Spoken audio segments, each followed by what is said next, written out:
आज हम आयुर्वेद को पढ़ेंगे। ये हमारा पेपर 2 में आता है, यूनिट 7 है। थोड़ा सा फास्ट करेंगे, जहां जरूरत होगी वहां मैं डीपली पढ़ाऊंगा आपको।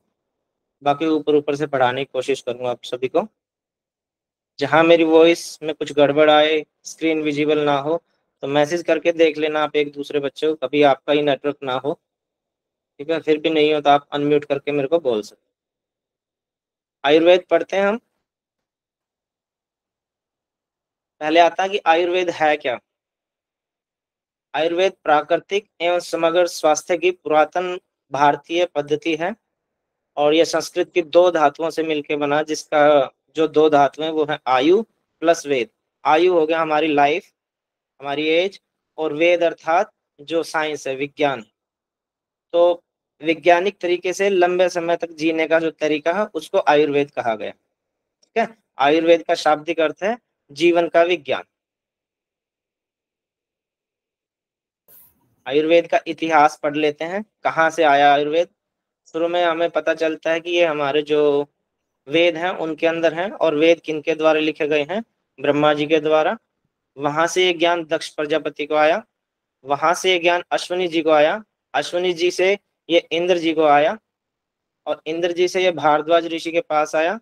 भारद्वाज ऋषि से ये आत्रेय पुनर्वसु के पास आया। और उससे अग्निवेश जी को, फिर इनके 6 शिष्य हुए। अग्निवेश, भेल, जूतकर्ण, पराशर, हारित और शारपाणी। और शारपाणी के बाद ये लिखा गया है जो चरक ऋषि ने लिखा फिर इसको। और यूं का यूं तकरीबन, मोस्टली यूं का यूं कॉपी पेस्ट है। ये है चरक ऋषि के अनुसार। अब पढ़ लेते हैं हम सुश्रुत ऋषि के अनुसार। सुश्रुत ऋषि के अनुसार भी वेद से आया। वेद से ब्रह्मा जी के पास, वहां से दक्ष प्रजापति के पास। दक्ष प्रजापति के शिष्य हुए अश्विन्यो जी, उनके पास आया। वहां से इंद्र जी के पास आया। इंद्र ऋषि के पास से धन्वंतरी जी को आया। और धन्वंतरी जी ने इस पे काफी काम किया, लोगों में फैलाया इसको। तो धन्वंतरी जी को इसका देवता माना जाता है, आयुर्वेद का। धन्वंतरी जी के फिर शिष्य हुए हैं 7। ये औपधेनव, वैतरण, औरभर, पोषकालवत, करवीर्य और गोपुरक्षित और सुश्रुत ऋषि। फिर सुश्रुत ऋषि ने इस पे और अच्छे से काम किया, और ये तब ज्यादा फैल गया, तो सुश्रुत ऋषि ने अपने नाम से इसको प्रकाशित कर दिया।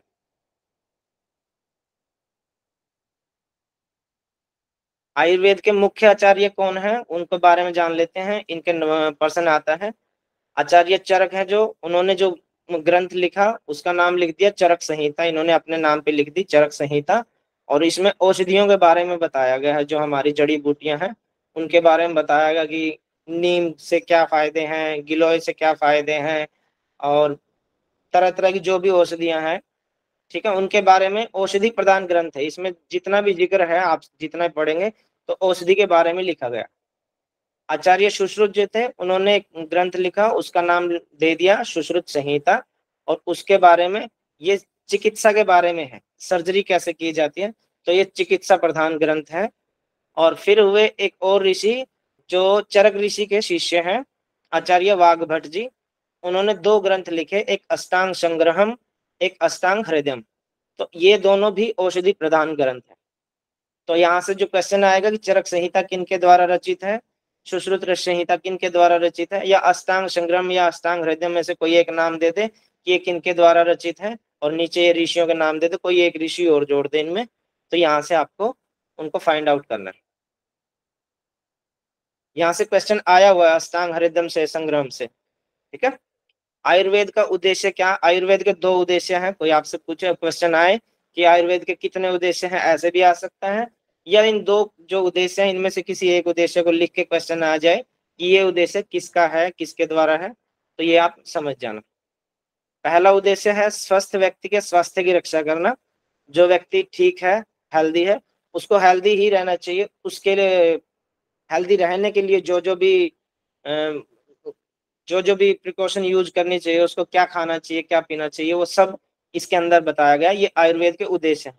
दूसरा, जो रोगी व्यक्ति है उसको, उसका कारण क्या है रोग का, उसके विकारों को दूर करना, उसके जो रोग का कारण है उसको दूर करना, और फिर उसे स्वस्थ बनाना। और यहाँ से फिर दूसरा, पहले वाला जो उद्देश्य है वो अप्लाई हो जाता है, फिर वो स्वस्थ हो गया, तो फिर से ये आ गया स्वस्थ व्यक्ति के स्वास्थ्य की रक्षा करना। ये आयुर्वेद के 2 उद्देश्य हैं। तो आपसे पूछा जाएगा आयुर्वेद के कितने उद्देश्य हैं, 1 2 3 4, ऐसे भी आ सकता है, या कोई एक उद्देश्य लेके लिख दे ये क्या है, किसके द्वारा किसका मिलान करिए, ऐसे भी आ सकता है। ये इसकी परिभाषा है श्लोक की। प्रयोजनम चास्य स्वस्थस्य स्वास्थ्य रक्षणम आतुरस्य विकार प्रकाशमन च। ये चरक संहिता के 30/26 जो सूत्र है उस सूत्र से लिया गया। फिर आता रोग क्या है और स्वास्थ्य क्या है। चरक ऋषि के अनुसार रोग क्या है और स्वास्थ्य क्या है। वात, पित्त और कफ, इन तीनों का सम मात्रा में रहना ही आरोग्यता है, यानी कि स्वास्थ्य है। और इनमें जब विषमता आ जाती है, इन्हें इम्बैलेंस हो जाते हैं, जो हमारे तीनों कफ जो दोष हैं उनको रोग कहा गया है। तो पढ़ते हैं सुश्रुत ऋषि के अनुसार क्या है स्वास्थ्य। तो स्वास्थ्य की परिभाषा यहाँ से काफी कई बार क्वेश्चन आ चुका है। इस परिभाषा को आप याद कर लेना, इसमें से कहीं से भी कुछ एक वर्ड स्किप करके और नीचे उसको दे देंगे, उससे मिलते जुलते 3 4 वर्ड और दे देंगे, तो आपको उसको फाइंड आउट करना है। ये परिभाषा है सम दोष, जो हमारे दोष है वात पित्त कफ, वो सम रहने चाहिए, जैसा कि ऊपर पढ़ा था हमने चरक ऋषि के अनुसार, यूं की परिभाषा आ गई। फिर सम अग्नि, हमारी 13 प्रकार की अग्नि होती है, वो भी समान होनी चाहिए। धातु, हमारी जो धातुएं होती हैं 7 धातु होती हैं, वो आगे पढ़ेंगे, वो धातु भी हमारी समान होनी चाहिए। और मल की क्रिया जो होती है, जैसे एक्सक्रिएशन का सिस्टम जो होता है, वो भी हमारा प्रॉपर वर्क करना चाहिए। पर्सन, आत्मा, इंद्रिय, मन, हमारी इंद्रिया खुश रहनी चाहिए, मन भी होना चाहिए हमारी, और आत्मा भी, ये सब खुशी होनी चाहिए। अगर ये सब हमारा सुचारू रूप से काम करता है, हम इन पे खरा उतरते हैं, तो उसको बोला गया स्वस्थ इति भी दिए थे। ये स्वास्थ्य की परिभाषा है सुश्रुत ऋषि के अनुसार, और ये सुश्रुत संहिता में 15/41 सूत्र संख्या है, जिसके सभी दोष समान हो, सम मात्रा में हो। अग्नि जो हमारी 13 प्रकार की, वो भी प्रॉपर वर्क करनी चाहिए। मल की जो क्रियाएं होती है, जैसे पसीने का बाहर आना, उबासी का आना, और मल मूत्र का आना, ये क्रियाएं भी हमारी सुचारू रूप से काम करनी चाहिए। उनकी सभी क्रियाएं भी सम होनी चाहिए। उनकी आत्मा, इंद्रियां और मन जो है वो प्रसन्न होना चाहिए, उसे स्वस्थ समझना चाहिए। ये सुश्रुत ऋषि के अनुसार है 15/41। जैसे हमने अष्टांग योग पढ़ा था, ऐसे ही आयुर्वेद में अष्टांग आयुर्वेद है, वो पढ़ते हैं क्या क्या है। पहला है काय चिकित्सा। आयुर्वेद में 8 तरह से चिकित्सा की जाती है, वो पढ़ते हैं हम क्या क्या है वो 8 की 8। पहली है काय चिकित्सा, इसमें हमारी शरीर से रिलेटेड जो अग्नि चिकित्सा है उसको जोड़ा गया है। फिर आती है बाल रोग चिकित्सा, इसमें गर्भावस्था और शिशु संबंधित जो लेडीज कंसीव करती है उससे लेकर जब तक बच्चा नहीं होता, तो गर्भ से रिलेटेड जो हमारा होता है उससे संबंधित जो भी चिकित्साएं की जाती है समय समय पे, फर्स्ट मंथ में क्या करना चाहिए, क्या खाना चाहिए, क्या पीना चाहिए, कैसे सोना उठना बैठना, वो सारी की सारी क्रियाएं इसमें होती है, और इसकी चिकित्सा की जाती है। ये बाल रोग चिकित्सा में आएगा। तीसरा है भूत विद्या, मतलब मानसिक रोग, जो हमें दिख गया, जो हमारे सामने फ्रंट ऑफ आई है, वो हमारे वो प्रत्यक्ष है। अगर वो नहीं है और हम कुछ और ही माने बैठे हैं, तो उसको भूत बोलते हैं, और वो मानसिक रोग है। ठीक है। शल्य चिकित्सा, शल्य चिकित्सा इसको शल्य तंत्र भी बोलते हैं। इसमें सर्जरी से रिलेटेड होता है, सारी सर्जरी इसके अंदर आएगी शल्य चिकित्सा के अंदर। फिर आता हमारा शालक्य तंत्र। शालक्य मतलब शलाका संबंधित, इसमें हम जोड़ेंगे ENT जो हमारा होता है, ईयर नोज थ्रोट, गले से ऊपर ऊपर की जो भी क्रियाएं, जो भी उससे संबंधित जो भी चिकित्साएं दी जाती है, गले की प्रॉब्लम जैसे थायराइड की, टॉन्सिल की, या आंख की, या कान की, तो ये सब की सब चिकित्साएं जो दी जाएगी वो शालक्य तंत्र के थ्रू दी जाएगी। फिर आता हमारा अगध तंत्र। अगध में विष से संबंधित चिकित्सा दी जाती है, जैसे किसी ने सुसाइड करने की कोशिश की, पॉइजन ले लिया या गलती से लिया गया, या बिच्छू, सांप, कोई और चींटी या कोई जहरीला जीव उसको काट गया है, तो काटने के बाद जो चिकित्सा की जाएगी उसकी, वो अगध तंत्र के अंतर्गत है। फिर आता है रसायन तंत्र। इसमें हमारी 7 धातुएं होती हैं, उन धातुओं की चिकित्सा की जाती है। और फिर आता है वाजीकरण तंत्र। इसमें स्पेशली ये शुक्र संबंधित चिकित्सा दी जाती है, शुक्र संबंधित रिप्रोडक्टिव सिस्टम से रिलेटेड। इनमें सही मिलान आएंगे, आपको कूट आएंगे, एक तरफ ये दिए जाएंगे, एक तरफ ये दिए जाएंगे, इनका मिलान करो आपस में, तो आप इनको याद रखें। ठीक है। शल्य चिकित्सा के जनक किन्हें माना जाता है, महर्षि सुश्रुत को माना जाता है। हमने ऊपर भी पढ़ा था सुश्रुत संहिता में चिकित्सा संबंधित ग्रंथ है वो। और चिकित्सा sir, sorry for interrupting sir, ये पूछना था कि जब अदिति मैम ने हमें पढ़ाया था तो ये ईयर नोज एंड थ्रोट वाले में ना उन्होंने ऊर्ध्वांग चिकित्सा बताया था, तो क्या वही चीज है? अगर तंत्र में क्या पढ़ा था मैम ने? अ, उर ऊर्ध्वांग चिकित्सा में ईयर नोज एंड थ्रोट, अगर तंत्र की ईएनटी बात कर वाला। रहे हैं ना? अगर तंत्र तो नहीं, है ही नहीं शालक्य सर, तंत्र। हाँ, शालक्य तंत्र की बात कर रहे हैं ना, ईयर नोज थ्रोट की। चालक चालक की चिकित्सा में सर सर्जरी पढ़ाई है मैंने, सर्जरी लिखा है। शल्य शल्य चिकित्सा होगी, उसमें आपकी सर्जरी होगी। जो शालक्य तंत्र ये अलग है, इसमें आपकी ईएनटी से रिलेटेड प्रॉब्लम जो है उसको कवर, उसकी थेरेपी दी जाएगी आप। तो सर क्या वही है ऊर्ध्वांग चिकित्सा? हाँ, वही है। ऊर्ध्वा मतलब ऊपर अच्छा, की ओर की। ठीक है ठीक है। जी।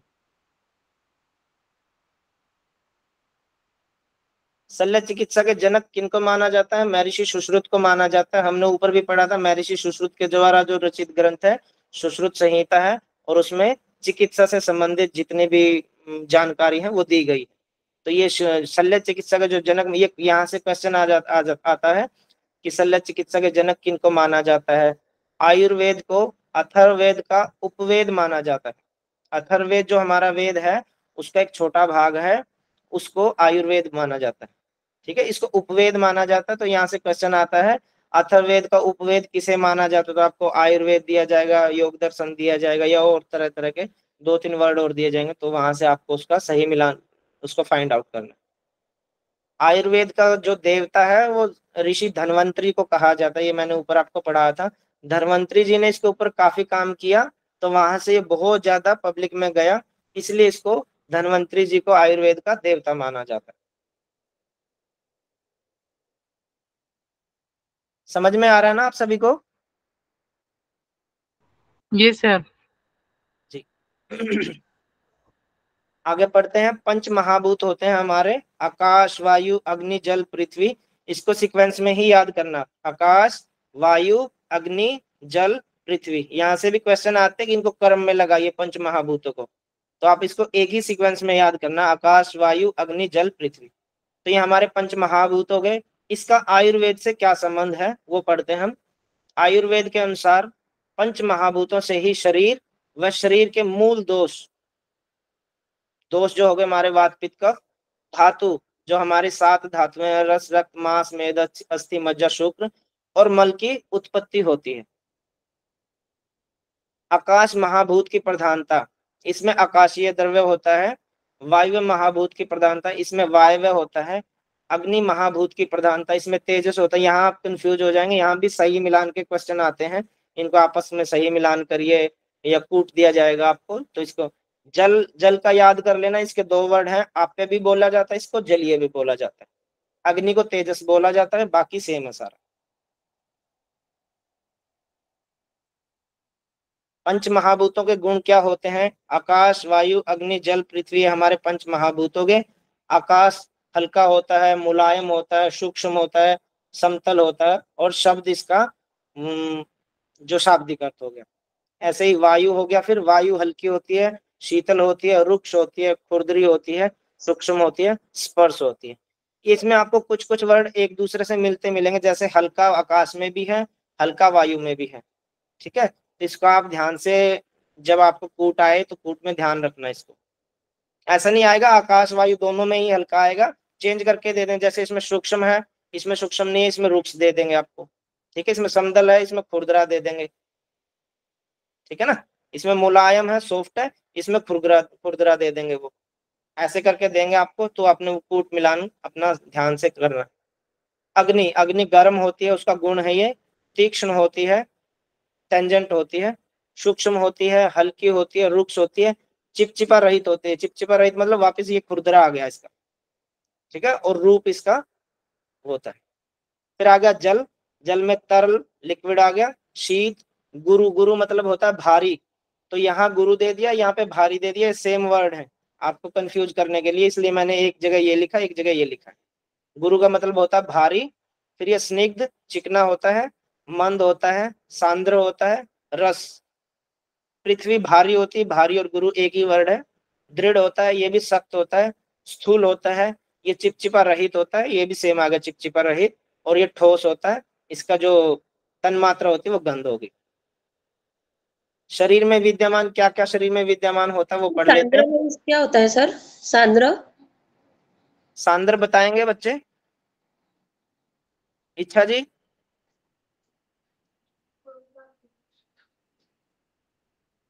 हिंदी मीडियम के बच्चे बताएंगे सांद्र क्या कठोर। होता है। सख्त लिखा है ना सर, कठोर। सांद्र अच्छा, सांद्र मतलब गाढ़ा, गाढ़ा, ठीक है। कंसंट्रेट। गाढ़े को इंग्लिश में क्या बोलेंगे? थिक। थिक मतलब। शरीर में विद्यमान, या यूं कहें शरीर किन से बना है। तो शरीर में क्या क्या होता है? 3 दोष होते हैं हमारे, वात पित्त कफ। 7 धातुएं होती है और मल होता है, ये हमने ऊपर भी पढ़ा है। हम सम दोष हो गया, सम धातु हो गया और सम मल क्रिया हो गया। आदि भी पंच महाभूतों के मिश्रण से ही बनते हैं। जो ऊपर हमने पढ़े हैं ये 5 महाभूत, ये आपस में मिलते हैं जब, जहां अग्नि वायु मिल जाता है या वायु जल मिल जाता है या जल पृथ्वी मिलता है, तो उनके मिश्रण से ये बनते हैं। ये हम आगे पढ़ेंगे कौन सा दोष किन के मिश्रण से बनता है। और धातु होगी मल, ये सभी पंच महाभूतों के मिश्रण से बने हैं। त्रिदोष का सिद्धांत क्या है? त्रिदोष होते हैं, 3 दोष होते हैं, उनको बोला जाता है त्रिदोष। 3 दोष होते हैं, वात पित्त और कफ। ऐसे 3 तत्व या दोष जो स्वास्थ्य के आधार स्तंभ है। ठीक है, यहां से क्वेश्चन आएगा कि आयुर्वेद के आधार स्तंभ क्या है, तो वो त्रिदोष है। ठीक है, आयुर्वेद के आधार स्तंभ क्या है, तो वो त्रिदोष है। और एक आएगा उपस्तंभ क्या है, वो आगे पढ़ेंगे हम, वो अलग है और दोष अलग आएंगे। तो आधार स्तंभ में आएंगे हमारे दोष, और उपस्तंभ में आएंगे हमारे आहार निद्रा और ब्रह्मचर्य। इनको आप ध्यान से रखना, यहाँ से क्वेश्चन आता है, या तो स्तंभ पूछ लेंगे या उपस्तंभ पूछ लेंगे आपको कंफ्यूज करने के लिए। ऐसे 3 तत्व जो स्वास्थ्य के आधार स्तंभ हैं तथा अनुचित आहार विहार से दूषित रोग पैदा कर देते हैं, दूषित होकर रोग पैदा कर देते हैं, यही त्रिदोष कहलाते। ठीक है, जब हमारा आहार विहार, जो हमारा खाने पीने की क्रिया या हमारा जो लाइफ स्टाइल है, वो जब इम्बैलेंस होता है तो उसकी वजह से ये दोष जो है हमारे, ये दूषित हो जाते हैं और वो किसी न किसी रोग को जन्म दे देते हैं। फिर आया कि जब ये आधार स्तंभ है, ये हमारे लिए बहुत जरूरी है, हमारी बॉडी के पिलर का काम करते हैं, तो इनको दोष क्यों कहा गया? दोष तो एक नेगेटिव वर्ड हो गया ना। तो दो शब्द इसलिए जुड़ा है क्योंकि ये सीमा से अधिक बढ़ने पर या सीमा से अधिक घटने पर ये स्वयं दूषित हो जाते हैं, और फिर धातु है उनको भी दूषित कर देते हैं, जो मल की क्रिया है उनको भी डिसबैलेंस कर देते हैं, इसलिए इनको दोष कहा गया। मानव शरीर का निर्माण किन किन से बना है, ये हमने पीछे पढ़ लिया, फिर भी पढ़ लेते हैं। मानव शरीर का निर्माण दोष से बना है, जो हमारे 3 दोष है। धातुओं से बना, 7 धातु और मल, इन तीनों तत्वों के मेल से बना है। इन तीनों दोषों के सम होने से ही शरीर का धारण या स्वस्थ रहना संभव है, इसलिए इन्हें सम अवस्था में धातु भी कहा गया है। देखिए ऊपर धातु अलग से भी दिया गया, और जब ये दोष धातु और मल ये सम अवस्था में होते हैं तब भी इनको धातु कहा गया। तो यहाँ से क्वेश्चन आ जाता है, दोष धातु और मल की सम अवस्था को क्या कहते हैं? तो यहाँ पे आप धातु कहेंगे इनको। ठीक है, और वैसे धातु के प्रकार हैं वो 7 प्रकार की धातु हैं, वो हम आगे पढ़ेंगे। शरीर की भौतिक क्रियाएं जो होती हैं, जो हम एक्टिविटी करते हैं, रासायनिक क्रियाएं जो होती हैं हमारी बॉडी के अंदर, जो केमिकल रिएक्शन होते हैं, और वैज्ञानिक क्रियाएं जो भी माइंड से रिलेटेड है, वो सभी क्रियाओं का नियम भी दोष ही करते हैं। इन्हीं दोषों के प्रकोपित होने से अनेकों रोगों का जन्म होता है।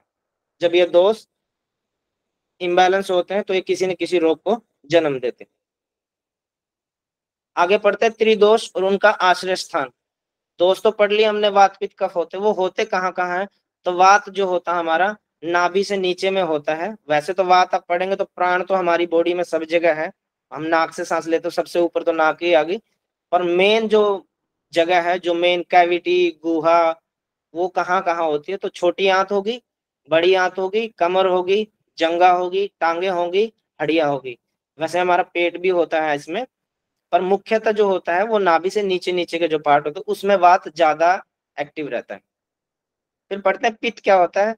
पित्त हमारा छाती वह नाभि के बीच का भाग होता है। ये नाभि से नीचे का हो गया वात। अब नाभि से लेके छाती तक का, उसमें हमारा पसीना आ गया। ऐसा नहीं कि पसीना हमारा पेट से मतलब नाभि से और छाती के बीच ही आता है, वो हमारी थाई पे भी आता है, पेल्विक एरिया पे भी आता है, सब जगह आता है। पर मेन मेन जो जहां है वो उसके बारे में बताया गया। पसीना, लसिका, ब्लड हो गया हमारा, और पाचन संस्थान हो गया, मूत्र संस्थान हो गया। आपने देखा होगा जब किसी का पित्त बढ़ जाता है तो उसको मुंह में छाले हो जाते हैं, एसिडिटी बन जाती है, तो फिर उसको कुंजल क्रिया वगैरह वगैरह क्रियाएं दे के उसको ठीक किया जाता एक्सक्यूज मी सर, सर है। जी, लसिका मीनिंग, लसिका लसिका बताएं जी आप लोग, बच्चे ही बताएंगे जी। लार, सलाइवा, लिम्फेटिक सिस्टम का होता है। क्लियर। लिम्फ करके बोल सकते हैं। कफ, कंठ से ऊपर का भाग जो हमारा गला होता है, थ्रोट से ऊपर ऊपर का भाग होता है, उसमें कफ ज्यादा एक्टिव रहता है। वैसे तो आप पढ़ेंगे, जब आप एनाटॉमी पढ़ेंगे या आयुर्वेद में आगे भी पढ़ेंगे, तो जो कफ होता है ये हमारे हर जॉइंट में होता है, जिसको क्या बोलते हैं, कार्टिलेज बोलते हैं, वो कफ ही होता है। तो कंठ हो गया, गला, सिर, गर्दन, छाती, हमारी हड्डियां, उदर का ऊपरी भाग जो पेट का ऊपर का भाग होता है, और शरीर की मेद धातु, ठीक है, वो इसमें आते हैं।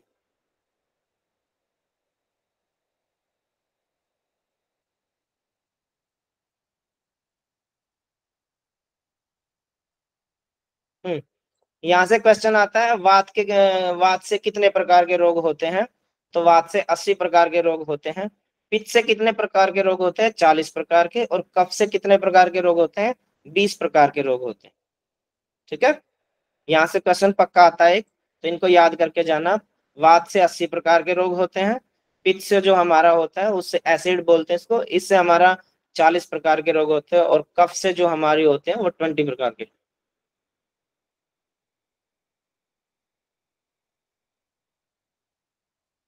ये एक पोस्टर में एक फोटो है, इससे आप समझ सकते हैं। वात जो होता है उससे कितने प्रकार के रोग बताए थे? 80 प्रकार अस्सी की प्रकार। हाँ, वात, वात जो होता है, वात में क्या था, वायु ज्यादा बढ़ जाती है, तो उससे 80 प्रकार के रोग होते हैं। पित्त जो होता है उससे 40 टाइप्स 40 टाइप्स, हाँ 40 टाइप्स के। और जो कफ होता है, कफ से 20 20 प्रकार के। अब यहाँ पे एक और क्वेश्चन बनता है कि वात, पित्त और कफ तीनों में से सबसे हेल्दी कौन होता है? तो आप बताइए। कफ प्रकृति वाले। हालांकि देखने में पोस्टर से आपको लगेगा ये दुबला पतला, ये ठीक ठाक है, और ये मोटे में आ गया। तो ये मोटे में इसलिए आ गया क्योंकि यहाँ कफ थोड़ा सा ज्यादा है। ये फोटो गलत है, इसमें थोड़ा सा कफ का बढ़ा हुआ बता दिया। और हमने पढ़ा था जब हमारे दोष बढ़ जाते हैं या घट जाते हैं तो वो रोग को जन्म देते हैं। ठीक है, तो ये थोड़ा सा बढ़ा हुआ आ गया, इसमें कफ का ये रोग।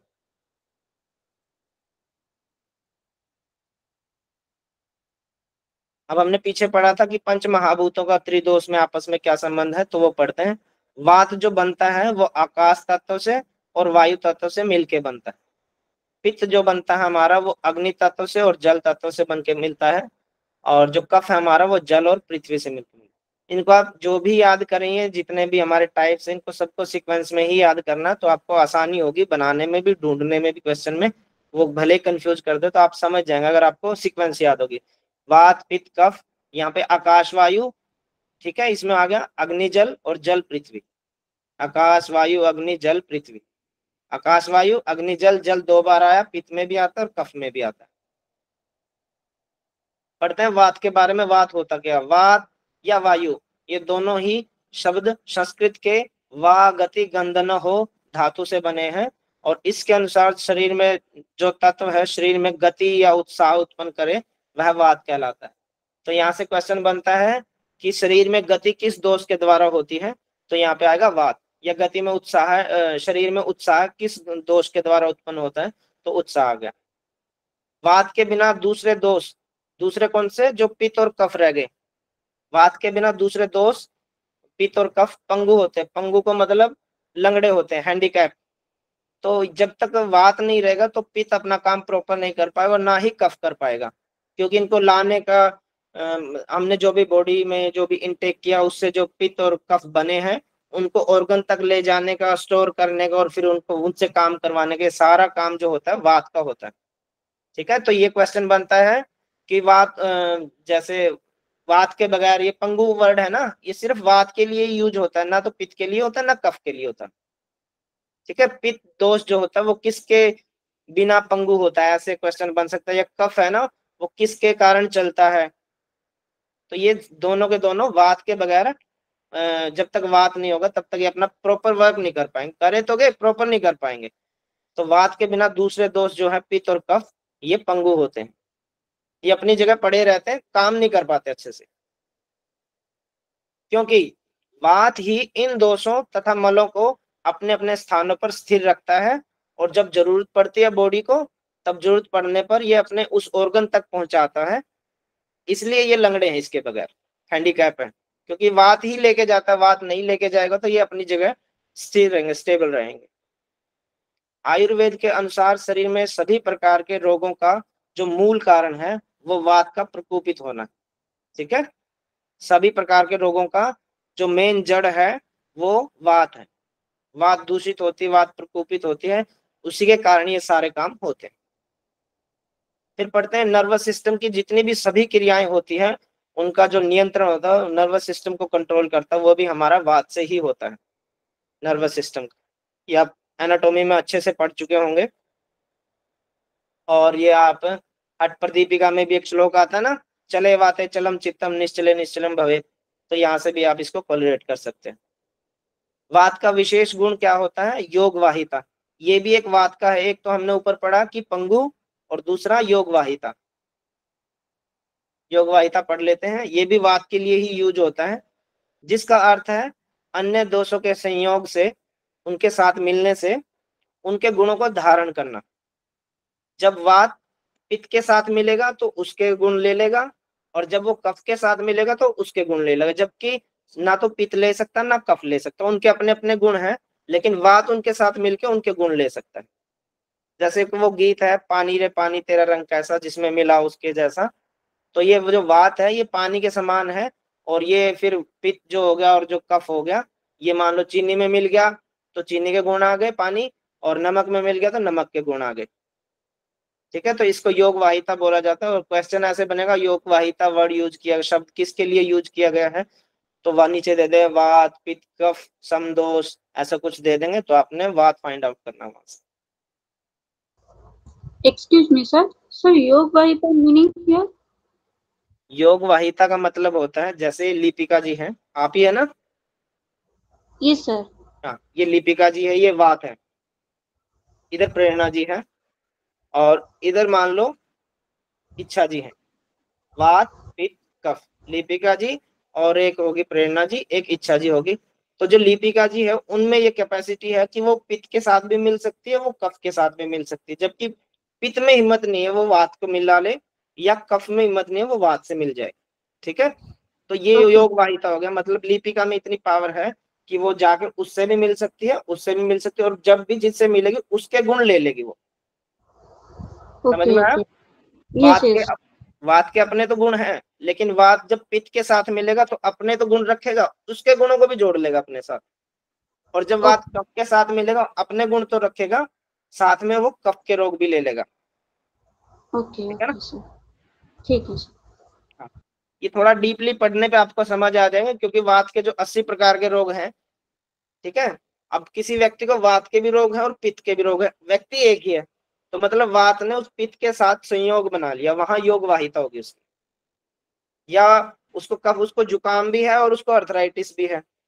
अब एक रोग हो गया वात का, अर्थराइटिस, और एक हो गया कफ का रोग, मान लो उसको जुकाम है या साइनस है। तो व्यक्ति एक ही है, तो उसमें वात का भी गुण आ गया, कफ का भी गुण। तो वात ने कफ के साथ संयोग मिलके दो रोग को जन्म दे दिया एक ही बॉडी के अंदर, तो वो उसको बोलेंगे योग वाहिता। क्लियर है? Yes sir, clear, thank you sir. इसी प्रकार जब वात कफ के दोष के संयोग करता है तो उसमें शीतलता, क्लेदनता, गीलापन जो होता है आदि गुण आ जाते हैं। वात के प्रकार होते हैं, ये हमने पढ़ रखे सभी ने, आप सभी ने पढ़ा होगा, प्राण, उदान, समान, व्यान, अपान, सभी ने पढ़ रखे हैं ना? 5 प्राण, yes sir. Yes sir. Yes sir. तो आप में से कोई मेरे को बता दीजिए, प्राण कहाँ होता बॉडी में, उदान कहाँ होता, समान, व्यान, अपान। लिपिका जी आप ही बता दीजिए। प्राण हार्ट रीजन, उदान थ्रोट रीजन, समाना navel region, vyana all the parts and apana is the anus region. अब जो ये लिखे गए हैं, ये लिखे गए हैं बॉडी के हिसाब से ऊपर से नीचे, और इसको सीक्वेंस जो होता है वो अलग होता है। यहाँ मैंने इस तरीके से लिखे गए हैं। आपके सामने क्वेश्चन आएगा कि पांचों प्राण को बॉडी में ऊपर से नीचे क्रम में लगाए, तो आएगा पहले प्राण, फिर उदान, फिर समान, व्यान, अपान। और सामान्यतः अगर आप उसे पूछा जाए पांचों प्राणों को सीक्वेंस में लगाएं, तब क्या आएगा, कोई बताएगा? तब क्या सीक्वेंस बनेगी? फर्स्ट उदान पहले आएगा। हाँ जी, उदान उदान पहले आएगा। उदान उदान, प्राण, समान समान, अपान और अपान और व्यान। अपान वायु कहाँ होती है? anus region. Lower region. Muladhara हाँ, में। तब ये चेंज हो जाएंगे, आप इसको देख लेना, ठीक है। एक आएगा कि प्राणों को सीक्वेंस में लगाओ, उपप्राण है ये। और एक आएगा शरीर के हिसाब से, मतलब ऊपर से नीचे, हेड टू टो इनको सीक्वेंस में लगाओ। तो यहाँ से दो क्वेश्चन बनते, और ये पिछली बार क्वेश्चन आया भी था। वात के गुण है ये हमने पढ़ लिए थे, वात पित्त तीनों के गुण पढ़ लिए थे, ठीक है। वात में रुक्ष आ गया, शीतलता आ गया, लघु आ गया, सूक्ष्म आ गया, ठीक है, चिकनापन आ गया, विशद, विशद मतलब खुरदरा, और ये खर, ये सारे वही आ गए। वात रुक्ष होता है, शीतल, लघु, चंचल, सूक्ष्म, विशद और खर, ये सब वात के गुण होते हैं। जब वात सम अवस्था में होता है तो इन गुणों का अनुभव नहीं होता, अपितु उत्साह है, श्वास लेना, श्वास छोड़ना आदि कर्मों से ही वात की उपस्थिति का पता चलता है। जब वात हमारा प्रकोपित होता है, इम्बैलेंस होता है, या क्या बोलते हैं उसको, दोष को क्या बोलते हैं इंग्लिश में, जब वो सड़ जाता है, ठीक है, तब रुक्षता आदि लक्षण शरीर में पैदा होने लग जाते हैं। आगे कोज पढ़ेंगे तब आपको समझ में आ जाएगा।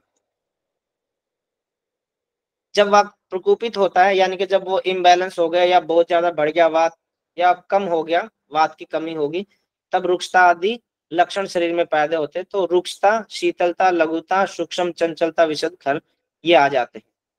रूखापन, दुबलापन, बोनापन, शुष्कता, नींद की कमी, ये वात का वो है, वात के कारण है, जिससे उसका महसूस कर सकते हैं कि अब हमारा वात बढ़ गया या घट गया। शरीर में कंपन होने लग जाएगी, तो मतलब शरीर में वात की कमी होगी।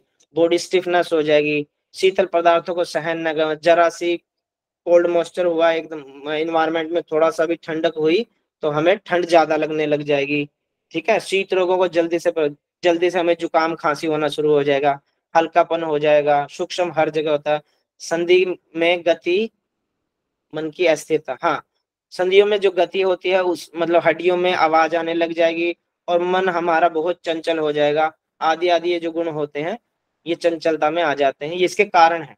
विशद, ऐप, चिपचिपाहट, संधियों से कट कट की आवाज आना और खुरदरापन, ठीक है, ये सब वात के कारण है। वात का जो मेन पार्ट था, वैसे तो हमने पढ़ा था वात का मूल स्थान कहाँ होता, आप सभी बताएंगे जो हमने पीछे पढ़ा था। नाभि से पैर तक सर। नाभि नाभि से नीचे। ठीक है, नाभि से नीचे तक होता है। जो मेन उसकी जो जगह होती है वो ड्यूडेनम होती है, जो स्टमक से थोड़ा सा नीचे होता है, आप सभी को जानते होंगे, एनाटोमी में पढ़ा होगा आपने। अन्न का जो मल भाग होता है, जब पक्वाशय में पहुंचता है तो वात उत्पन्न होती है, और जो दूषित या प्रकोपित वात ही होती है। वात के प्रकोपित होने के कारण क्या क्या है? हमारी जो वात है, वात से रिलेटेड रोग क्यों होते हैं, हमें डिजीज क्यों होती है वात से रिलेटेड, तो उसमें बताया गया वेग रोध। वेग रोध मतलब जैसे हमें सेंसेशन हो रही, फील हो रही है हमें मोशन की, पर हम जा नहीं रहे, हमें यूरिन की सेंसेशन हो रही है, हम जा नहीं रहे, या छींक आ रही है, छींक को हम रोक रहे हैं। जितने भी वेद होते हैं, हमारी उबासी आती है, योनिंग आती है, हम उनको रोक रहे हैं। तो ये सारे जो स्वाभाविक इच्छाएं होती हैं, सॉरी, इनको दबा कर रखना, मतलब हमारी बॉडी हमें इंडिकेट कर रही है कि हमें यूरिन की सेंसेशन हो रही, पर हम जा नहीं रहे, हम ऐसी जगह बैठे हैं, या तो हम शर्म के मारे या किसी भी रीजन से हम जा नहीं रहे हैं, तो वो गलत होता है, उससे वात बढ़ता है, ठीक है। छींक की स्पीड आप 150 टू 160 होती है किलोमीटर प्रति घंटा, और इसको रोकना नहीं चाहिए। और जब हम इसको रोकते हैं तो भी हमें जो वेग वात से रिलेटेड है वो रोग होते हैं। खाए हुए भोजन के पचने से पहले फिर से कुछ खा लेना। हमने कुछ खाया, हमें 15-20 मिनट हुई है, कोई भी फ्रेंड्स आ गया और वो कुछ ले गया, हम फिर उसके साथ फिर खाने लग गए, तो जो हमने पहले खुद से खाया था वो पचा नहीं, कि जो फ्रेंड्स ले गया उसके साथ फिर से खा लेना, उससे भी हमारे जो वात के रोग हैं वो बनते हैं। रात को देर तक जागने से वात के रोग बढ़ते हैं। ऊंचा बोलने से वात के रोग बढ़ते हैं। तो आप यहाँ से अंदाजा लगाते हो जो हमारे ऋषि मुनि है वो मौन रहते हैं, तो मौन की पावर क्या होती है। अपनी शक्ति की अपेक्षा अधिक बॉडी वर्क करना, बहुत ज्यादा एक्सरसाइज या बहुत ज्यादा कोई भी फिजिकली वर्क करना, उससे भी वात बढ़ता है। रूखे, रूखे मतलब ड्राई, टिक, ज्यादा टेंजेंट वाले और कषायले आदि रस युक्त पदार्थों की अधिकता, मतलब ऐसे फूड का इंटेक करना, वो भी हमारे वात को बढ़ाता है। जो सूखे खाना होता है, ज्यादा मिर्च मसाले वाला होता है, या कषैला जो होता है उसको, कषैले में हमारा जैसे आंवला आ जाता है, जामुन आ जाती है, सिरका आ जाता है, गिलोय हो जाती है। तो एक लिमिट ही है हर चीज की, अगर आप उसको एक्सेस करेंगे तो फिर आपको वात से रिलेटेड रोग हो जाएंगे। बहुत अधिक चिंता करना, डरना, ज्यादा उपवास करने से भी वात बढ़ता है। अधिक मात्रा में भोजन करना, बहुत अधिक फूडी होना, वो भी वात का रोग है। बहुत अधिक ठंडा भोजन करना, जैसे कईयों को हो जाती है ना बहुत चिल्ड वाटर पीने की और बहुत चिल्ड चिल्ड खाने की, तो उससे भी हमारा वात बढ़ता है। वर्षा ऋतु में इन कारणों के बिना भी वात का प्रकोप स्वाभाविक रूप से हो जाता है। वात का जो रोग होता है जब हमारा रेनी सीजन आता है तो वो नॉर्मली सब में बढ़ जाता है। जिनमें ऑलरेडी पहले से ही बढ़ा हुआ है उनको फिर बारिश के दिनों में देखना आप, जो वात के रोग हैं वो ज्यादा बढ़े हुए मिलते हैं, और जैसे ही थोड़ी रेनी सीजन चेंज होता है फिर वो नॉर्मल हो जाता है अपने आप। इसके लक्षण क्या है, जो कारण है वही उसी से लक्षण आ जाएंगे। वात प्रकोपित होने से वात के गुणों में वृद्धि होती है और अनेकों रोगों के रूप में सामने आती है, जैसे रुक्षता, शीतलता, लघुता, ये सेम ही है। ठीक है, विशेष रूप से हड्डियों से संबंधित रोग उत्पन्न होते हैं, क्योंकि दो हड्डियों के बीच में, दो बोन्स के बीच में कैविटी होती है ज्यादा, और वहां पे जो वात होती है वो कफ को खत्म कर देती है, और जो चिकनापन था वो खत्म हो जाता है, और फिर वो खाली जगह हो जाती है, वहां पे फिर हड्डियों की आवाजें आने लग शुरू हो जाती है।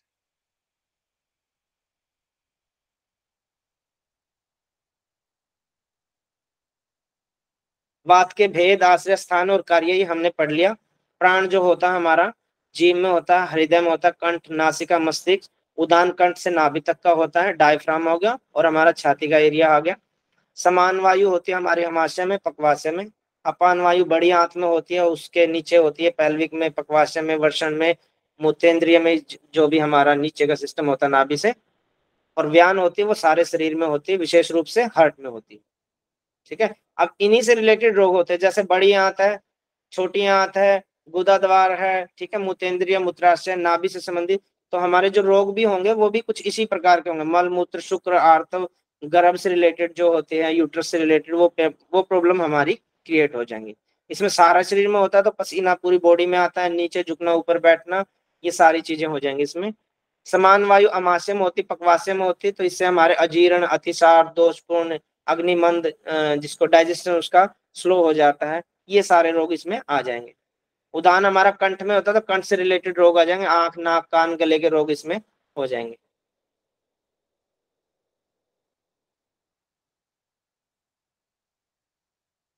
अब पढ़ते हैं वात का और ट्रीटमेंट कैसे करें। वात को प्रकोपित होने के कारणों को दूर करना, पहला पॉइंट ये है। पहले रीजन ढूंढना, वात बढ़ किस चीज से रहा है। हम कुछ ठंडा तो नहीं खा रहे, हम रात तक तो नहीं जाग रहे, हम ज्यादा लाउडली तो नहीं बोल रहे, हम ज्यादा प्रैक्टिस तो नहीं कर रहे।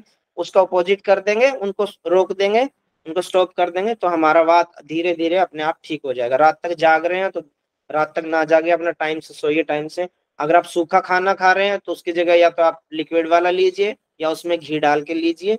ठीक है, स्नेह पदार्थों का सेवन करना, चिकने पदार्थों का, वही आ गया ना, घी डाल के सेवन करिए। अब ठंडा ले रहे हैं, ठंडे की जगह, ठंडे पानी की जगह आप उष्ण जल से स्नान करना। ठीक है, स्नेह युक्त बस्ती, यानी कि कोई भी ऐसी चिकनी युक्त वो बस्ती जो एनीमा वगैरह करते हैं वो करना, दूध से भी होती है, वो तरह तरह के तेल भी होते हैं, कुछ आयुर्वेदिक औषधियों से बने हुए तेल भी होते हैं। मृदु विरेचन अर्थात स्निग्ध, उष्ण गर्म हो गया, मधुर मीठे, अमल खट्टे, लवण रस वाले द्रव्यों से तैयार औषधि से हल्का विरेचन करना। वातनाशक द्रव्यों का नश से लेना, जैसे जो नेजल ड्रॉप आती हैं, अणु अणु तेल होता है, षडबिंदु तेल होता है, देसी गाय का घी होता है, आदि आदि से भी हम वात को कंट्रोल कर सकते हैं। उपटन हो गया, स्नान हो गया, मालिश हो गया, मालिश से जो ऑयल हमारा वो पोर्स के थ्रू अंदर जाएगा बॉडी में, और फिर से वहां पे चिकनापन पैदा हो जाएगा, और वो जहाँ वात है, वात धीरे धीरे हमारा वापिस हो जाएगा, बैक हो जाएगा, और देन हम वापिस वात के रोग ठीक हो जाए। फिर पढ़ते हैं पित्त को। पित्त शब्द संस्कृत के तप धातु से बना है। तप अदर, तप से आप समझ सकते हैं, तप मतलब गर्मी, धातु से बना है। तप्ति इति पित्तम, अर्थात जो तत्व शरीर में ताप या गर्मी उत्पन्न करे वह पित्त कहलाता है।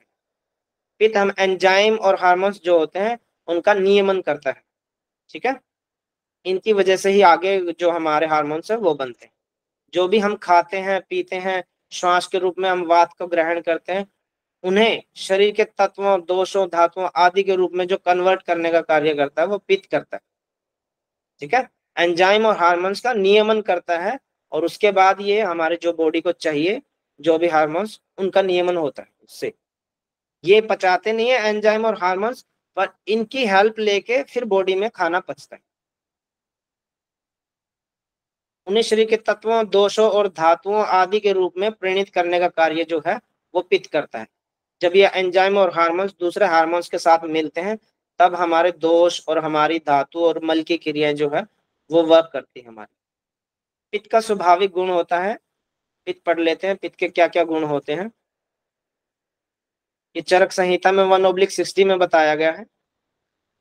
चिकना, गरम, तीक्ष्ण पाचन, जल्दी खाना पच जाएगा उसका, क्योंकि उसकी जो जठराग्नि है वो बढ़ जाएगी। और जलन, एसिड करने वाले पदार्थ, तीव्र गति वाले, तरल, कच्चे मांस जैसी गंध वाले होते हैं। जो इसका गुण होता है, जो पित्त होता है उसका ये बताया गया है। ये तीक्ष्ण पाचन हो जाता है इससे, और गर्मी बढ़ती है शरीर में, चिकनापन ज्यादा हो जाता है, और जलन करने वाले होते हैं, तीव्र गति वाले होते हैं, ज्यादा एक्साइटमेंट होती है इसमें, लिक्विड वाले होते हैं, और कच्चे मांस जैसे स्मेल हो जाती है।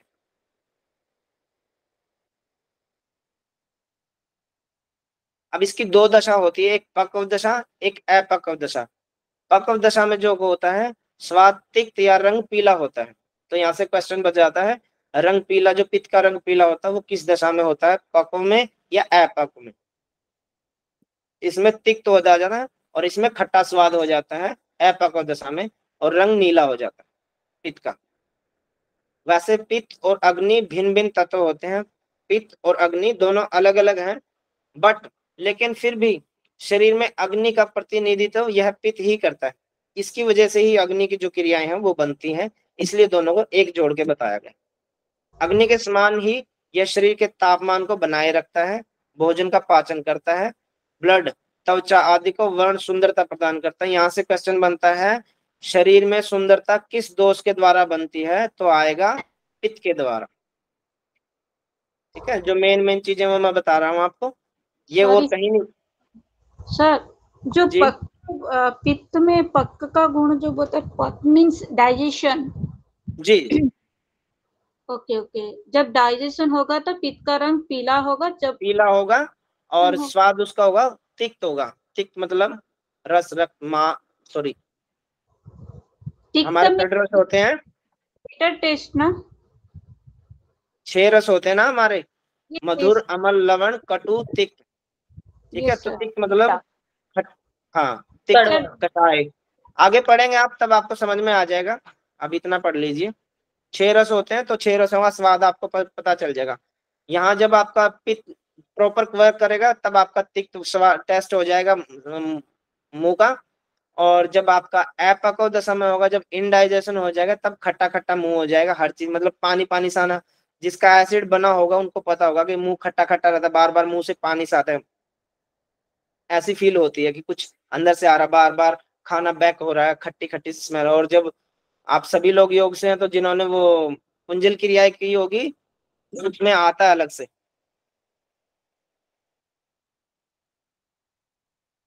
जब कुंजल क्रिया करते हैं तो पहले तो पानी आता है नमक वाला, बाद में खट्टा खट्टा आता है। या दंड धोती वस्त्र धोती की होगी जिन्होंने बच्चों ने, वो बता, उनको सबको पता होगा। और जब इनडाइजेशन होती तब इसका रंग जो है वो नीला नीला हो जाता है। Okay sir. ठीक है जी। ये अलग से इसमें हाईलाइट है, इसको आप याद रखना। जो शरीर को सुंदरता प्रदान करता है वो पित्त करता है, पर पित्त हमारा बैलेंस होना चाहिए, इम्बैलेंस नहीं। इम्बैलेंस होने पे आपको फेस पे झुर्रियां आ जाएंगी, ठीक है, और अलग अलग तरह की एक्टिविटी हो जाएंगी उसमें, वो हम आगे पढ़ेंगे अभी। पर ये फिलहाल आप ये याद रखिए, ये ना तो वात में होता है और ना कफ में होता है। जो शरीर को सुंदरता प्रदान करता है वो पित्त करता है। ऐसे ही कफ में अलग आएगी, और वात में हमने पढ़ा था, एक पंगु पढ़ा था, एक और पढ़ा था क्या, कोई योगवाही था। ठीक है, इनको आप याद रखें। हृदय में जो जो हमारा हार्ट है उसमें जो चिकनापन है उसको दूर करता है पित्त। मालिश, जैसे आपने देखा ना, जिनको कफ से रिलेटेड प्रॉब्लम हो जाती है, जुकाम खांसी या ज्यादा कफ बढ़ जाता है, तो उनको वो चीजें दी जाती है जो ज्यादा गर्म होती है। जैसे काढ़े बना के पीते हैं लोग, काली मिर्च होगी, उसमें तुलसी गर्म होती है, तुलसी देते हैं। और तरह तरह के काढ़े होते हैं, गर्म औषधि मिला के उसको फिर उबाल के उसका पानी दिया जाता है। और जिससे क्या होता है, वो बहुत ज्यादा तीव्र होती है, तो वो क्या करती है, देखो इसमें लिखा गया, हार्ट के ऊपर जो जो कफ इकट्ठा हो जाता है उसको ये दूर करता है। यानी कि पित्त से कफ की प्रॉब्लम कवर होती है। और अगर आपको पित्त बढ़ाना है, तो मान लो पित्त आपका कम हो गया, तो कफ वाली चीजें जिनसे कफ बनता है वो चीजें खा लीजिए, फिर आपका पित्त बढ़ जाएगा। ठीक है। मालिश आदि करने से त्वचा में जो चिकनाई आती है उसका ग्रहण भी ये पित्त ही करता है। मतलब हमने पढ़ा था ना, वात के रोग कंट्रोल होते हैं उससे, लेकिन वात के तो कंट्रोल हो गए, जो पित्त है जो उसको बॉडी के अंदर रमा के रखता है। मानसिक कार्य जैसे मेधा बुद्धि, मेधा मतलब तीव्र बुद्धि होती है, बुद्धि को बोला जाता है मेधा। शौर्य, साहस, हर्ष आदि का संचालन भी यह दोष ही करता है। ठीक है। जब पित्त अपनी सम अवस्था में नहीं होता तो भोजन का पाचन भी ठीक से नहीं हो पाता है। जब पित्त बढ़ जाता है ना हमारा, तो क्या होता है, उस व्यक्ति को, किसी का पित्त बढ़ गया तो आप उसको खाना देंगे, वो आदमी 1-1.5 घंटे बाद कहेगा बहुत जोर की भूख लगी है, क्योंकि उसके अंदर जो जठराग्नि वो इतनी स्ट्रांग हो चुकी है, इतनी बढ़ चुकी है, उसके खाने को जल्दी खत्म कर देती है और उसको फिर से भूख लगने लग जाती। तो जब पित्त अपनी सम अवस्था में नहीं होता तो भोजन का पाचन ठीक से नहीं हो पाता, या तो बहुत जल्दी भूख लग जाएगी या उसको पूरा दिन भूख नहीं लगेगी।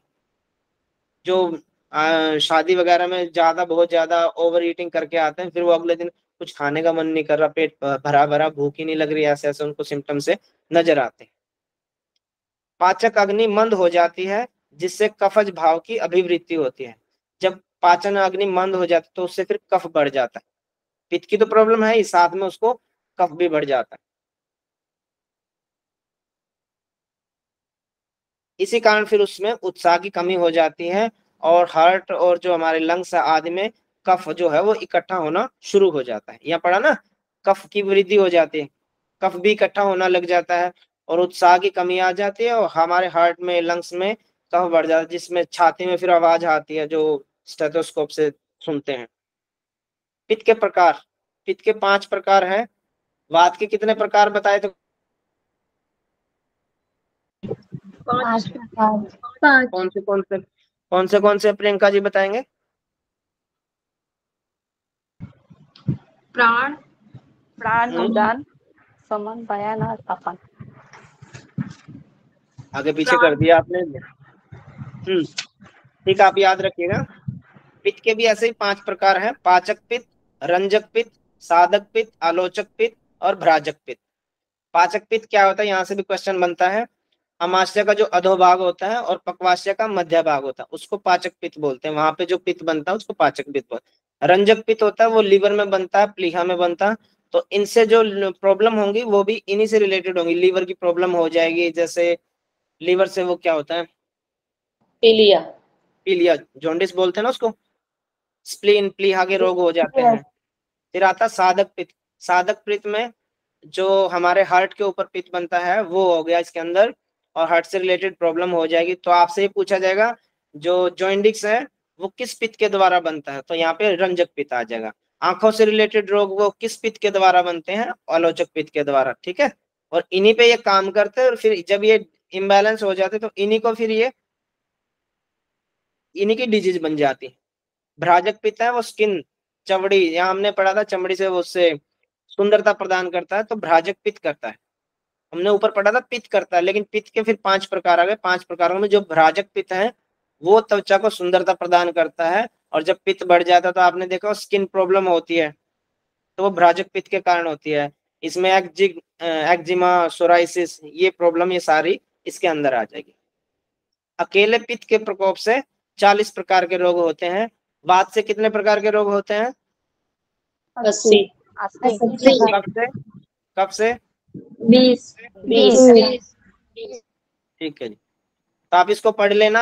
भ्राजक पित्त से कौन से रोग होते हैं, आलोचक पित्त से, इन्हीं के रोग बन जाएंगे, और ये इन्हीं की प्रोटेक्ट कर रहे हैं।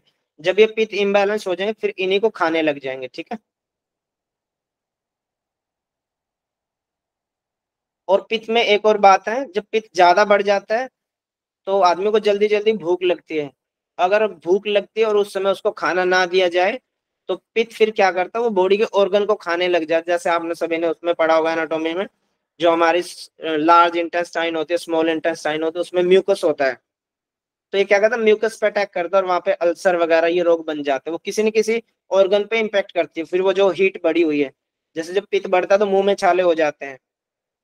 ठीक है, तो ये फिर बॉडी के किसी न किसी ऑर्गन पे इम्पैक्ट करता है और उसको खाने लग जाता है, वहां पे फिर डिजीज पैदा कर देता है। पित्त के बढ़ने के कारण क्या है? चटपटा खाना, खट्टे खाना, ठीक है, नमकीन, गरम, मतलब गरम तासीर वाले खाना, बहुत तीखे खाने खाना, या मादक पदार्थ शराब आदि का सेवन करना, और द्रव्यों का अधिक मात्रा में सेवन करने से शरीर में पित्त दोष बढ़ते हैं। थोड़ा बहुत चलता है, यहाँ लिखा गया द्रव्यों का अधिक मात्रा में, बहुत एक्सेस करेंगे तब आपको ये प्रॉब्लम होगी पित्त की, अदरवाइज नहीं होगी। सूखी सब्जियां खाना, ड्राई वेजिटेबल हो गया, क्षार पदार्थों का अधिक सेवन करना, एसिडिक वालों का ज्यादा सेवन करना, ठीक है, एसिडिक फूड जो भी है उनका सेवन ज्यादा करना। अगर आपको पित्त बढ़ा हुआ तो आपने एसिड से रिलेटेड जितने भी हमारे फूड है, फ्रूट्स हैं, उनको स्टॉप कर देना चाहिए। ना आपको नींबू लेना चाहिए, ना मौसमी, संतरा, किन्नू, अचार वगैरह, ये सारी चीजें बंद होंगी। जो भी खट्टी चीजें होती है, चाय भी उसमें आती है, तो ये चीजें बंद हो जाएंगी। अधिक धूप से अधिक धूप का सेवन करने से, या कोई मतलब अधिक धूप में वर्क करता है, जैसे खेतों में किसान करते हैं, लेबर लोग जो होते हैं, वो अधिक धूप से, अधिक अग्नि का सेवन करने से, ठीक है, जो कोयले वगैरह के काम करते हैं या सड़कें बनाने का काम करते हैं, उन लोगों में ज्यादा प्रॉब्लम हो जाती है। अधिक मैथुन करने से,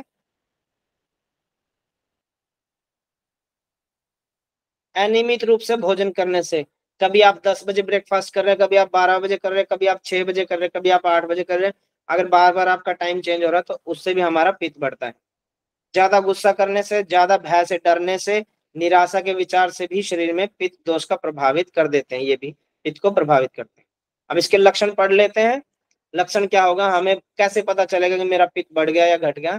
तो थकावट आती है, अधिक पसीना आता है, ठीक है, बल व नींद की कमी आ जाती है, शरीर में जलन होती है, तापमान बढ़ने लग जाता है, त्वचा का रंग पहले की अपेक्षा गाढ़ा हो जाता है, ज्यादा डार्कनेस आ जाती है स्किन पे, अंगों से स्मेल आ जाती है।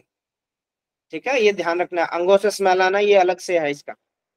चिपचिपाहट हो जाती है, मुंह में चिपचिपापन रहता है, बार बार मैं बता रहा हूँ, पानी पानी सा आता है। मुंह, गला आदि का पकना, गले में वो हो जाते, टॉन्सिल हो जाते हैं, ठीक है, मुंह में छाले हो जाते हैं, ये आदि आदि जो रोग होते हैं ये पित्त के बढ़ने से होते हैं। क्रोध, ज्यादा गुस्सा, मूर्छा, बेहोशी, चक्कर आना, ये सब इसके रीजन होते हैं। नेत्रों, आंखों से रिलेटेड, नाखून, स्किन की प्रॉब्लम आदि का पीलापन होना, ये पित्त प्रकोप का विशेष लक्षण है। हमने पढ़ा था ना, ये इसमें जॉन्डिस के आगे सारे स्किन से रिलेटेड, आंखों का और ये नाखून का, ये पीले हो जाते हैं तो उसको जॉन्डिस हो गया, मतलब उसका पित्त बढ़ गया। कौन से पित्त के बढ़ने के कारण हमारा पीलिया होता है, जॉन्डिस होता है, बताएंगे कोई? रंजक रंजक पित्त के कारण। रंजक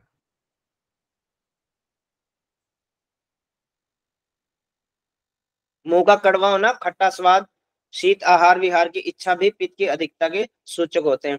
जब पित्त बढ़ता है तो व्यक्ति को बार बार ये लगता है मैं बहुत ठंडी चीज खा लूं, बहुत ठंडी चीज खा लूं, फ्रिज से रिलेटेड, या मान लो बाहर से आया, आते ही एसी के सामने खड़ा हो जाएगा, कूलर के सामने खड़ा हो जाएगा, उससे रहा नहीं जाएगा।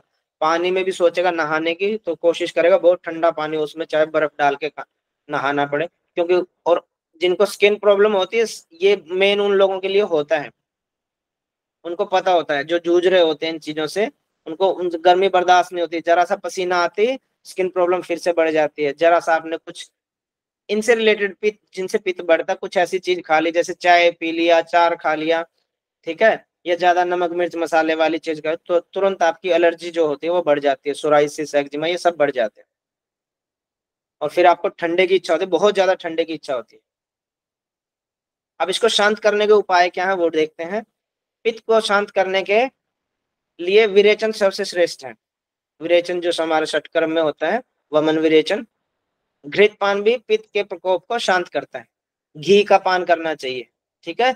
जिनको एक्जिमा, सोराइसिस या एक और प्रॉब्लम होती है, क्या बोलते हैं, पित्ती उछलना होती है, आप जानते हो तो, इंग्लिश में तो मैं उसको नहीं बता पाऊंगा, स्किन पर डॉट डॉट से हो जाते हैं और फिर वो शांत हो जाते हैं, जब भी आप ऐसी कुछ चीज खाते हो फिर से वो उठ जाते हैं, खुजली बहुत होती है उसमें, तो उसमें घी का पान किया जाता है, 1-2 चम्मच घी पीने से वो शांत हो जाता है।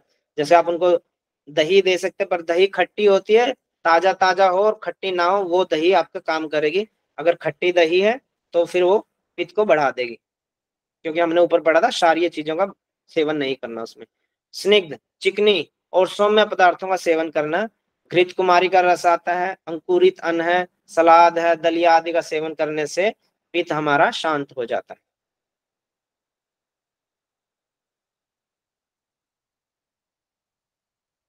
ये पित्त के भेद आगे, पाचक पित्त, रंजक पित्त, ये हमने पढ़ लिया। यकृत प्लीहा, और इससे देखो ये रोग हो गए, रक्त की अल्पत्ता, ब्लड एसिडिटी हो गया, और ये हमारा जॉन्डिस हो गया। पाचक पित्त हमारा आमाशय में होता है, जो इसे अजीर्ण, ठीक है, बदहजमी और अपच की ये बीमारियां हो जाती हैं। साधक पित्त हमारे हृदय में होता है, तो मानसिक संतुलन, भय, क्रोध, मोह, ये सब मानसिक रोग में आते हैं। आलोचक पित्त से नेत्र होते हैं, तो दृष्टि विकार, आंखों की प्रॉब्लम हो जाते हैं। भ्राजक पित्त त्वचा में होता है, श्वेत कुष्ठ, ठीक है, उसको स्किन प्रॉब्लम हो जाती है, या अन्य जो स्किन डिजीज होती है सारी सारी वो इसमें आ गई आपकी, जो भी होती हैं टोटली ओवरऑल।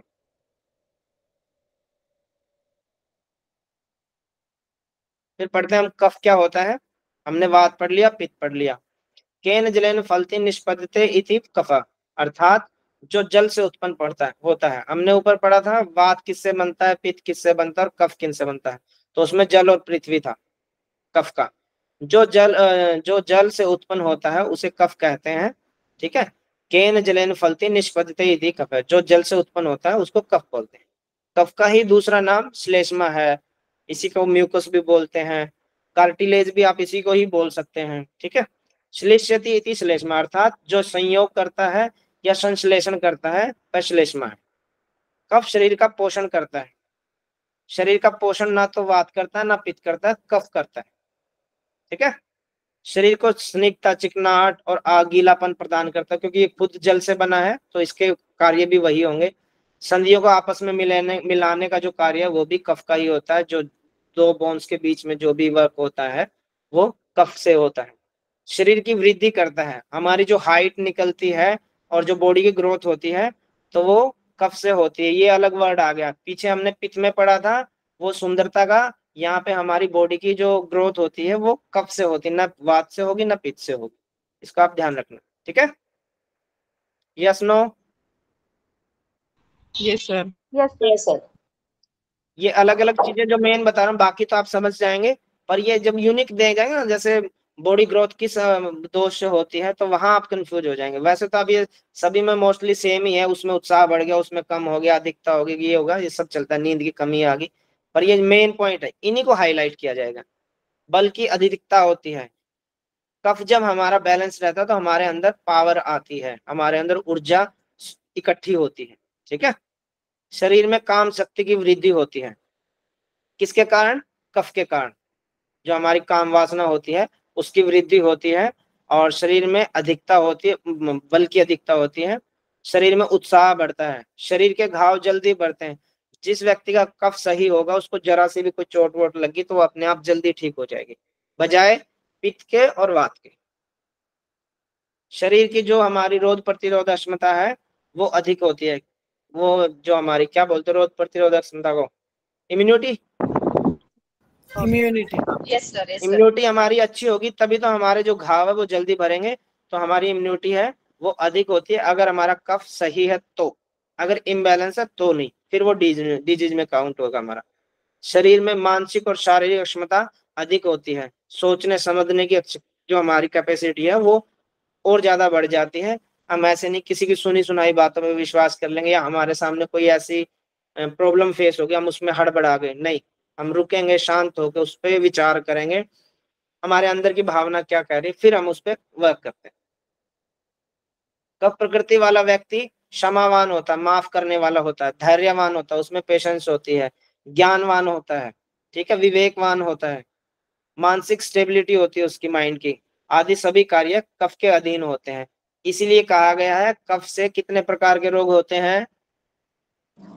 20 प्रकार। 20 प्रकार प्रकार। के। क्योंकि वो माफ भी करना जानता है, उसके अंदर वो कैपेसिटी है, कोई उसका गलत कर गया तो उस समय माफ कर देगा, बाद में जो हो वो बात की बात है। और गर्मा गर्म खून में आप कुछ ना कुछ गलत एक्शन लेते हैं, जब आप ज्यादा गुस्से में होते हैं तब कुछ ना कुछ गलत लिया जाता है।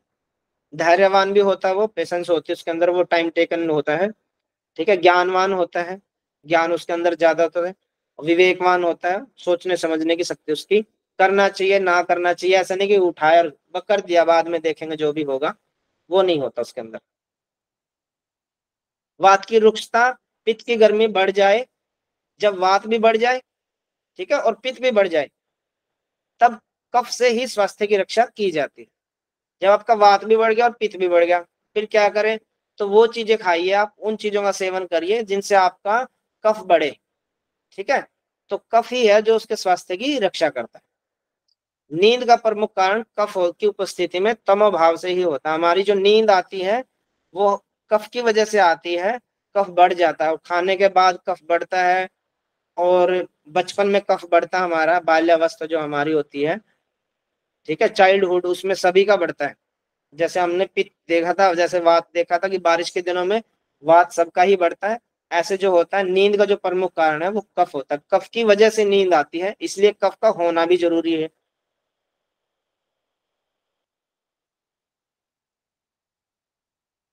हमने पित्त के प्रकार पढ़े थे, वात के प्रकार पढ़े थे, अब कफ के भी 5 प्रकार हैं: क्लेदक, अवलंबक, बोधक, तर्पक और श्लेषक। कफ से 20 प्रकार के रोग होते हैं।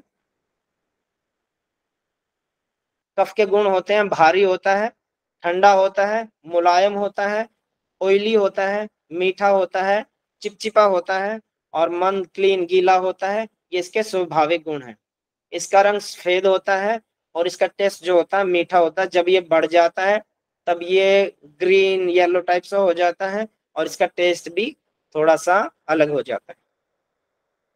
कफ प्रकोप के कारण बढ़ता किन चीजों से है कफ, वो देख लेते हैं। ज्यादा मीठा खाने से बढ़ता है, ठीक है, ज्यादा खट्टा खाने से बढ़ता है, ज्यादा नमक वाली चीजें खाने से बढ़ता है, भारी स्निग्ध ज्यादा चिकने पदार्थों से बढ़ता है, क्लेदक खाद्य और पेय पदार्थ। मांस खाने से कफ बढ़ता है, मांस खाने से फैट बढ़ता है, ठीक है। मछली, तिल से तैयार खाद्य पदार्थों का भोजन सेवन करने से हमारा कफ बढ़ता है। कफ खाइए, मतलब वो चीजें खाइए पर बहुत ज्यादा मात्रा में मत खाइए, ठीक है। अब कफ से क्या होता है, कफ बढ़ता है, और जो मोटापा रोग होता है वो कफ का रोग होता है। अब यहाँ से एक दूसरे को कोरिलेट कर लेना। मीठा खाने से कफ बढ़ता है, और कफ जब बढ़ता है तो मोटापा आ जाता है, और जब मोटापा आ जाता है वो आदमी पतला होने के लिए फिर डाइटिशियन के पास जाता है, डाइटिशियन उसका मीठा बंद कर देती है। मीठा बंद कर दिया तो वैसे ही कफ कम हो गया, कफ कम हो गया तो मोटापा अपने आप कम हो गया, ठीक है। वो नमक वाली चीजें बंद कर देती है, खट्टी चीजें कम कर देते हैं, ठीक है, ऑयली चीजें बंद कर देते हैं, तो वापस अपने आप वैसी रूप में हमारी बॉडी आ जाती है। मांस, मछली, तिल से तैयार पदार्थों का सेवन करने से, गन्ने से, दूध से, नमक से, और ये बलिए गलत लिखा गया, ये तैलीय है, तैलीय पदार्थों का, अदर ऑयली चीजों से, इसका अधिक सेवन से ये बढ़ता है। कार्बन युक्त शीतल पेय पदार्थों से, ठीक है, जब डाइटिशियन बोलते हैं कार्बोज कम लो, प्रोटीन ज्यादा लो। अधिक भोजन का सेवन करने से कफ भी बढ़ता है, और अधिक भोजन का सेवन करने से पित्त भी बढ़ता है। अधिक भोजन का सेवन करने से वात भी बढ़ता है। वात खाए हुए भोजन के पचने से पहले फिर से खाना खाने से वात ज्यादा बढ़ता है, और एक्सेस में फूड लेने से हमारा पित्त भी बढ़ता है और कफ भी बढ़ता है। दिन के समय सोने से कफ बढ़ता है, इसलिए दिन में सोना नहीं चाहिए। 15-20 मिनट, आधे घंटे का चलेगा। खाने के तुरंत बाद आप एक नैप भी ले सकते हैं, अदरवाइज प्रॉपर नहीं सोना चाहिए 2-4 घंटे के लिए, उससे आपका कफ बढ़ता है। और कफ फिर ज्यादा बढ़ गया तो आपको प्रॉब्लम होगी फिर। ठीक है, कफ बढ़ने से, आलस्य करने से, क्योंकि कफ बढ़ेगा फिर आप में आलस्य आएगा। आलस्य करने से, व्यायाम न करने से, एक्सरसाइज न करने से कफ बढ़ता है। बसंत ऋतु में सुबह के समय, रात्रि के समय और भोजन के बाद, और हमारी बाल्यावस्था जो चाइल्डहुड होता है उसमें हमारा कफ सभी का बढ़ता है। ठीक है, बसंत ऋतु में, सुबह सुबह, नाइट में, और भोजन के बाद, और बाल्यावस्था में, ये सभी का बढ़ता है। ये सबके साथ कॉमन है। जिनका स्टेबल है उनको फील नहीं होता, जिनको पहले से जुकाम खांसी का अदर प्रॉब्लम है उनके लिए फिर ये बढ़ता है, उनको फील होता है। सुबह सुबह उनको छींके ज्यादा आती हैं, नोजी आती है, पूरा दिन ठीक रहते हैं, फिर रात के समय फिर ऐसे ही हो जाता है उनके साथ। ठीक है, भोजन के बाद उनको स्पिट करने की इच्छा होती है, कफ बड़ा होता है, वो गले में आता कफ। इसके सिम्टम क्या होते हैं? सुस्ती आना, आलस्य आना, अधिक नींद के कारण मुंह का मीठा स्वाद हो जाता है, त्वचा में सफेदी आ जाती है, व्हाइटनेस आ जाती है, तो मतलब कफ बढ़ गया। ठीक है, और जी शीतलता, स्निग्धता, खुजली, शरीर में भारीपन। ठीक है, बॉडी भारी होगी मतलब मोटापा आ गया। मलमूत्र, पसीना आदि में चिपचिपापन, पसीने में अगर चिपचिपाहट है किसी का तो उसका कफ बढ़ा हुआ है। वो एक्स्ट्रा मतलब थोड़ा सा एक्स्ट्रा मेहनत करके, एक्सरसाइज करके, कुछ भी करके पसीने को निकालिए तो आपका वर्कआउट करने से वैसे ही कफ कम हो जाता है, तो मोटापा भी कम हो जाता है। और भी बहुत सारे रोग होते हैं, जैसे आप कफ में हमारा साइनस भी आता है और भी क्रियाएं आती हैं, तो उनका जैसे भस्त्रिका प्राणायाम करने से नोजी क्लियर हो जाती है हमारी और साइनस ठीक हो जाता है। तो ये उसमें आगे सारे के सारे। सूजन, बलगम, आंख और नाक के मल, ठीक है, ये इसमें आते हैं। चीर क्रिया, चीर क्रिया है शरीर पर किसी भी प्रतिक्रिया का देरी से होना। पित्त में पढ़ा था हमने, जरा सी ठंड होगी तो उस आदमी को ठंड बर्दाश्त नहीं होगी। इसमें पढ़ा कि उसमें देरी से काम होगा, अंगों में ढीलापन हो जाएगा, हमारी बॉडी लटक जाएगी। श्वास, दमा, खांसी, अवसाद, उदासी आदि जो लक्षण है वो कफ प्रकृति के होते हैं। कफ प्रकृति को शांत करने के उपाय, ये तो हमने पढ़ लिया कि इसके सिम्टम होते हैं। अब हमें सिम्टम का भी पता चला, अब हम उसको ट्रीट कैसे करें, इसके आगे आ गया उपाय। तीक्ष्ण और उष्ण औषधि द्रव्यों से वमन और विरेचन करना। ठीक है, ज्यादा तीखे, ज्यादा गर्म और ज्यादा तीक्ष्ण वाले जो होते हैं उनसे। कटु, तिक्त और कषाय रसों का सेवन करने से हमारा जो कफ है वो धीरे धीरे नीचे आ जाता है। शहद खाने से कफ बढ़ता है, पर पुराना शहद खाने से, सेवन करने से उससे हमारा जो कफ है वो धीरे धीरे नीचे आ जाता है। औषधीय धूम्रपान करने, जैसे इसमें एक चिकित्सा भी होती है धूम्रपान की, जैसे मतलब हवन करते हैं, हवन में ऐसी औषधि डाली जाती है, उसका धुआं जब इनहेल करते हैं तो उससे भी कफ जो हमारा शांत होता है। लंगन क्रिया, जिससे मोटापा कम होता है। ठीक है, धूप सेकने से, स्वेदन सेक से, सूखी माली से, उपटन मलना से, आदि आदि जो क्रियाएं होती है जो पंचकर्म में होती हैं, उनसे भी हमारा कफ जो है वो शांत होता है। शारीरिक व्यायाम करने से, कुश्ती करने से, दंड बैठक एक्सरसाइज, तेजी से टहलना, स्विमिंग, इसमें सब तरह की एक्सरसाइज आ जाएंगी। तैरना आ गया, स्विमिंग, मतलब कोई भी बॉडी एक्टिविटी, फिजिकल एक्टिविटी करने से आपका कफ शांत होता है। रनिंग करेंगे तो बार बार आपको स्पिट करना पड़ेगा, नोजी क्लियर करनी पड़ेगी, तो धीरे धीरे आपका कफ बाहर हो रहा है बॉडी से और बॉडी के अंदर वो बैलेंस होता जा रहा है। नस्य करने से, नेजल नस्य जो होते हैं उससे, मतलब कोई भी औषधि को नाक में डालना उसको नस्य बोलते हैं। और शिरो विरेचन करने से, शिरोधारा वगैरह जो क्रियाएं होती हैं औषधीय तेल से या जिन भी चीजों से की जाती है उनसे भी हमारा कफ शांत होता है। आराम कम करना या क्रियाशील रहने से भी, क्योंकि यहाँ हमने पढ़ा था ज्यादा मान लो हम सो रहे हैं तो भी हमारा कफ बढ़ेगा, ज्यादा हम अपने आप को लेजीपन में लेके जाते हैं तो उससे भी हमारा कफ बढ़ेगा, या क्रियाशील रहना। ठीक है, एक्सक्यूज मी सर, सर जी क्लास कब तक चलेगा? क्लास कब तक चलेगा? जब तक यस ये सर। चल रही है फ्लाइट तब तक चलेगा जी। अच्छा ठीक है, ठीक। और 15-20 मिनट और चलेगा बस। Okay okay sir. फाइन। अगर आपको समझ में नहीं आ रहा तो स्टॉप करें क्लास को। Sir, actually one thing I want to share means in English class, sorry ma'am ने ना इतना सारे कंटेंट्स हम नहीं पढ़े हैं, तो हमको कुछ कुछ तो नोट कर रहे हैं अभी, लेकिन और कुछ कुछ भी स्क्रीनशॉट ले रही हूँ, लेकिन दिक्कत हो रहा है ये सारे रिकॉर्डिंग कंटेंट। मिल जाएगी लिपालिका जी आपको। ये सर मेरे आपका को डाउट क्लियर होंगे। मैम ने जो पढ़ाया थोड़ा और शॉर्ट में पढ़ाया होगा। ठीक बहुत है, शॉर्ट है, ये तो बहुत कुछ कंटेंट है, ये तो हमारे पास भी इतना कंटेंट्स नोट में नहीं है, कुछ अभी कर रहे हैं और बाकी कुछ स्क्रीनशॉट ले रहे हैं, रिकॉर्डिंग सुनने के लिए अभी तो एकदम बहुत पास है ना। ठीक है सर, तो एक ही रिकॉर्डिंग में कवर हो जाएगा ना पूरा आयुर्वेद। ठीक है सर, देखते हैं, हाँ, लेकिन बहुत सारे कंटेंट। मेन ही चीजें मैं भी उन पे हाईलाइट कर रहा हूँ आपको, जो मेन चीजें हैं। बाकी पढ़ने की जरूरत नहीं है आपको, मेन चीजों को हाईलाइट कर लेना जा। ये सारे नोट्स हिंदी ड्राइव में अवेलेबल है क्या? कुछ तो हाँ, हमको ये मेरे खुद के बनाए हुए हैं जी, हिंदी में ही है। नहीं, ठीक है, हिंदी में है, हम पढ़ सकते हैं, कुछ प्रॉब्लम नहीं, लेकिन मैं पूछ रहा हूँ हिंदी गूगल ड्राइव में है क्या, ये अवेलेबल है क्या हाँ, ये फिर? गूगल ड्राइव में है मैम ये। Okay, thank you sir. नहीं है सर ये ये है हिंदी मैम, मीडियम आप में सर। हिंदी के बच्चे बताए हैं ना। नहीं है सर, नहीं है, पीडीएफ मैंने ना नहीं शेयर सर, किया। नहीं है सर। अच्छा, आप लोगों ने बताया क्यों नहीं? आयुर्वेद को तो काफी टाइम हो गया, 1-1.5 महीना हो गया। सर, और आपने मैंने पहले जब पीडीएफ शेयर कर दी थी ग्रुप में, पहले हो गया था सर ड्राइव दिए थे तो सर ये नोट्स आपने।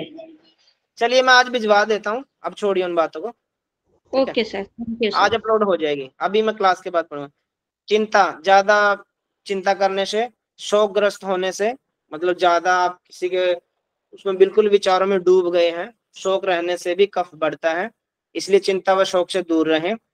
वमन क्रिया सबसे श्रेष्ठ है। जब आप वमन क्रिया करते हैं तो उससे कफ जल्दी बाहर आता है, और मतलब बॉडी से बाहर आ गया तो बॉडी के अंदर बैलेंस बन गया, क्योंकि यह कफ का मूल स्थान सहित आमाशय और छाती से कफ को बाहर निकालता है। परंतु वमन का वोम तीक्ष्ण और उष्ण द्रव्य से होना चाहिए, जो हमारे गर्म तासीर वाली चीजें हैं उन्हीं को लेके हम वमन करें तो हमारा अच्छा रहेगा, वो जल्दी बॉडी से बाहर करने में सहायक होते हैं। सामान्य रूप से देखा जाता है कि बल, आयु, संतान, ज्ञान, जीवन की सुविधाएं, विशेष प्रतिभाएं और धन आदि वात प्रकृति वाले व्यक्ति को कम मात्रा में मिलती हैं, पित्त प्रकृति वाले व्यक्ति को ठीक ठाक मिलती हैं, और जो कफ प्रकृति वाले व्यक्ति उनको उत्तम मात्रा में मिलती है।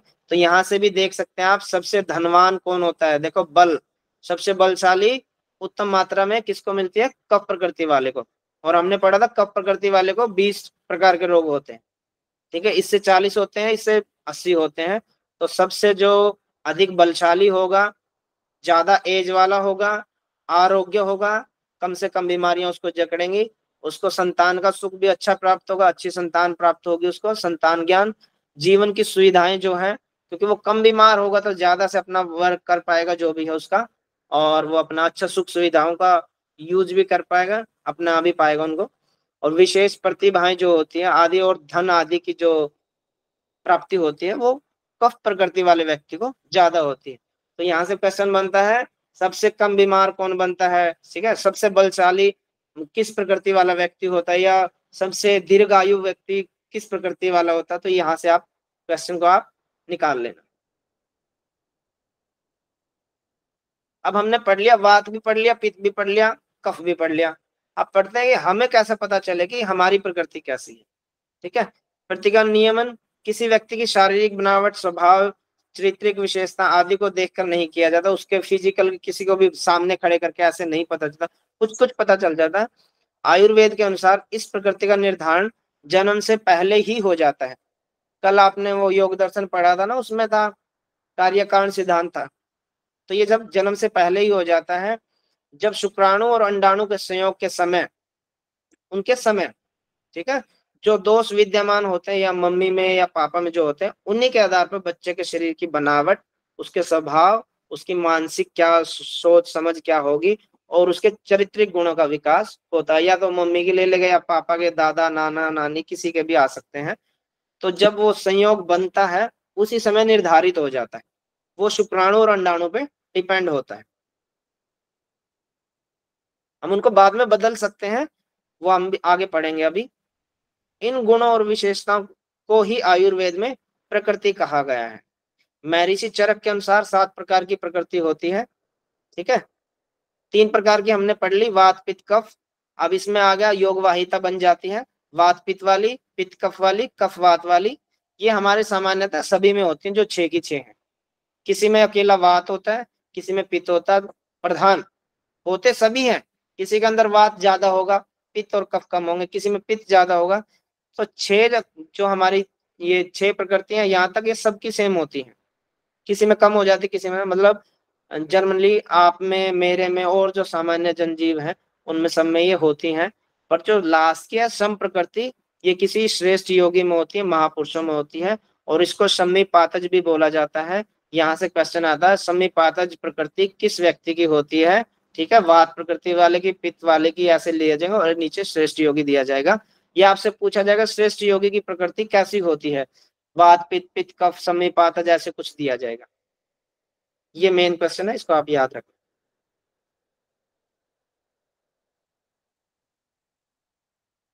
ये हमने पढ़ लिया है, ये हमारा रह गया था। अवलंबक जो हमने 5 प्रकार के कफ पढ़े थे, जैसे श्लेषक कफ होता है, वो अस्थि संधियों में होता है, संधियों को जोड़ने का काम होता है, चिकनान बनाने का काम होता है। अगर चिकनाहट टूट गई तो वही होता है, फिर जोड़ों में दर्द और उनके कार्यों में स्थिरता आ जाती है। तर्पक जो कफ होता है वो हमारे सिर में होता है, यानी कि ज्ञानेंद्रियों का पोषण करता है, और उससे हमारी स्मृति, अगर वो ना हो, तर्पक जो हमारा कफ है वो डिसबैलेंस हो जाता है, उसके कारण स्मृति का नाश हो जाता है, बुद्धि का नाश होता है, और ज्ञानेंद्रियों की क्रिया जो है वो अच्छे से वर्क नहीं कर सकते, हमारे जो सेंस ऑर्गन है वो अच्छे से वर्क नहीं कर पाते। बोधक जो होता है उसका जिह्वा मूल व कंठ में स्थान होता है, इसका स्वाद से रिलेटेड, टेस्ट से रिलेटेड होती है। और जब इसमें ये बोधक कफ हमारा इम्बैलेंस होता है तो हमारा मुंह का टेस्ट बिगड़ जाता है। अवलंबक पित्त होता है हमारा उदर स्थल में होता है, अनरस के साथ मिलकर त्रिक, ग्रीवा यानी कि हमारी गर्दन और बाहों की अस्थि, हर्ट हर्ट हो गया, फुफ्फुस आदि कार्य करने में अक्षमता होता है, इससे आलस्य आता है। ऊपर वाला कफ और देख लेते हैं, एक क्लेदक कफ। क्लेदक जो कफ होता है हमारा वो आमाशय में होता है, भोजन को गीला करने का उसका कार्य होता है, भोजन को और ज्यादा सॉफ्ट करने का, ताकि आसानी से डाइजेस्ट हो जाए, अतः भोजन पचाने में सहायक होता है। अब जब हमारा क्लेदक कफ जो है वो इम्बैलेंस हो जाएगा तो भोजन हमारा सॉफ्ट नहीं बनेगा और पचने में मुश्किल होगी, और उससे वही रोग हो जाएंगे, जैसे मंदाग्नि। ठीक है, हमारा जो है डाइजेशन सिस्टम है वो थोड़ा स्लो हो जाएगा, पाचन शक्ति की दुर्बलता कमी आ जाएगी, शरीर में हैवीपन नहीं पचेगा, तो उससे फिर क्या, हमारा कफ बढ़ जाएगा, प्रति आलस्य, हलास, जी मचलाना आदि आदि ये कार्य हो जाएंगे फिर इसके।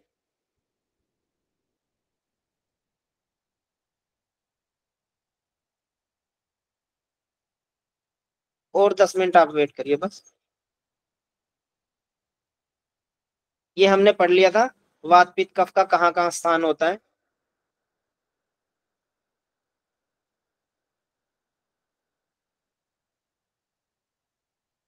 ये भी हमने पढ़ लिया था।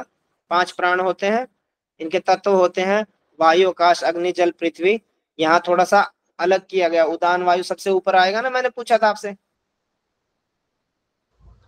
Yes sir, yes sir. हाँ, तो यस उसके सर। हिसाब से अगर सीक्वेंस देखें तो आकाश, वायु, अग्नि, जल, पृथ्वी ऐसे आएंगे। व्यान ऊपर आ जाएगा, अपान नीचे आ जाएगा। ठीक है, तो प्राण जो होता है हमारा, वो उसका तत्व होता है वायु, और इसका जो स्थान होता है वो मुख से लेके हमारे हार्ट तक का होता है, और हृदय और फेफड़े की कार्यक्षमता को बनाए रखने का काम होता है, हार्ट की और लंग्स की। ठीक है, उदान वायु हमारे आकाश तत्व से बन के मिलती है, और कंठ से लेके कपाल तक का इसका काम होता है, गमन और शब्दों की अभिव्यक्ति विभिन्न प्रकार से करना, ये काम इसका होता है। समान वायु हमारा अग्नि तत्व से मिलकर बनता है, और हार्ट से लेके नाभि तक का होता है, भोजन से पचाने, और भोजन से सप्त धातु बनती है, उससे जो भी पचने के बाद के जो कार्य होते हैं या पचने से रिलेटेड, वो सारे के सारे समान वायु का। अपान वायु पृथ्वी में होती है, नाभि से लेके पैरों तक का, इसमें हमारा एक्सक्रिएशन का सारा सिस्टम हो वो इसके अंतर्गत आ जाएगा। व्यान वायु जल, ये पूरे शरीर में होती है, इसका वैसे तो सारा ही कार्य होता है, पर पर्टिकुलरली मेन कोई कार्य नहीं होता, होती है हर जगह इनरोल है।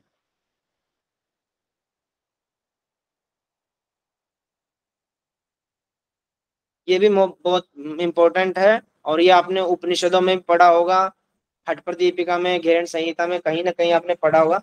5 प्राण हमने पढ़े, आकाश, वायु, अग्नि, जल, पृथ्वी। अब ये 5 प्राण बताएंगे, प्राण, अपान, समान, व्यान, उदान, और 5 उप प्राण होते हैं, इनको उप प्राण बोला जाता है। ये 5 उप प्राण लिखे हुए हैं। अगर आपके सामने आ जाए उप प्राण कौन से हैं और प्राण कौन से हैं, तो आप उनमें भेद, अपना डिफरेंस उसमें याद रखना।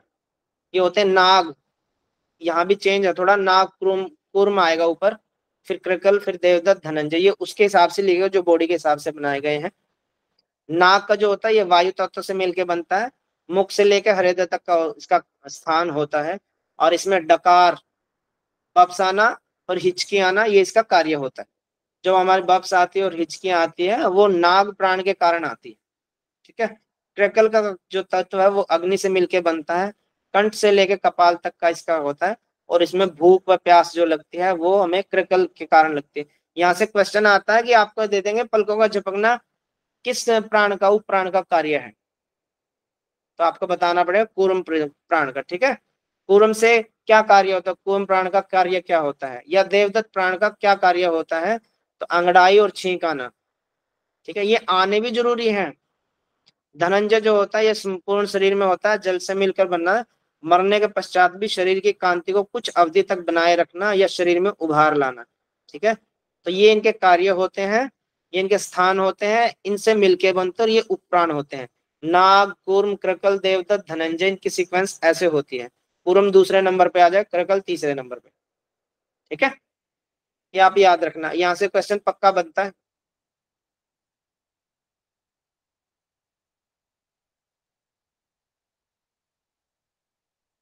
अब हम पढ़ रहे थे कि हमारी जो प्रकृति है उसको कैसे पहचाने। वैसे तो हमने पढ़ा कि वो अंडाणु। जी तो वो विज्ञान में आएगा तो हमें कुर्म पहले करना है। सॉरी साक्षी जी, समझ में नहीं आया। एग्जाम में अभी ऑर्डर पूछता है तो हमें नाग के बाद कुर्म करना है या कृकल। कोई और बता सकते हैं क्या कह रही हैं Sakshi ji? Sakshi, can you be little louder? कुछ साउंड्स आ रहे हैं आपके पीछे।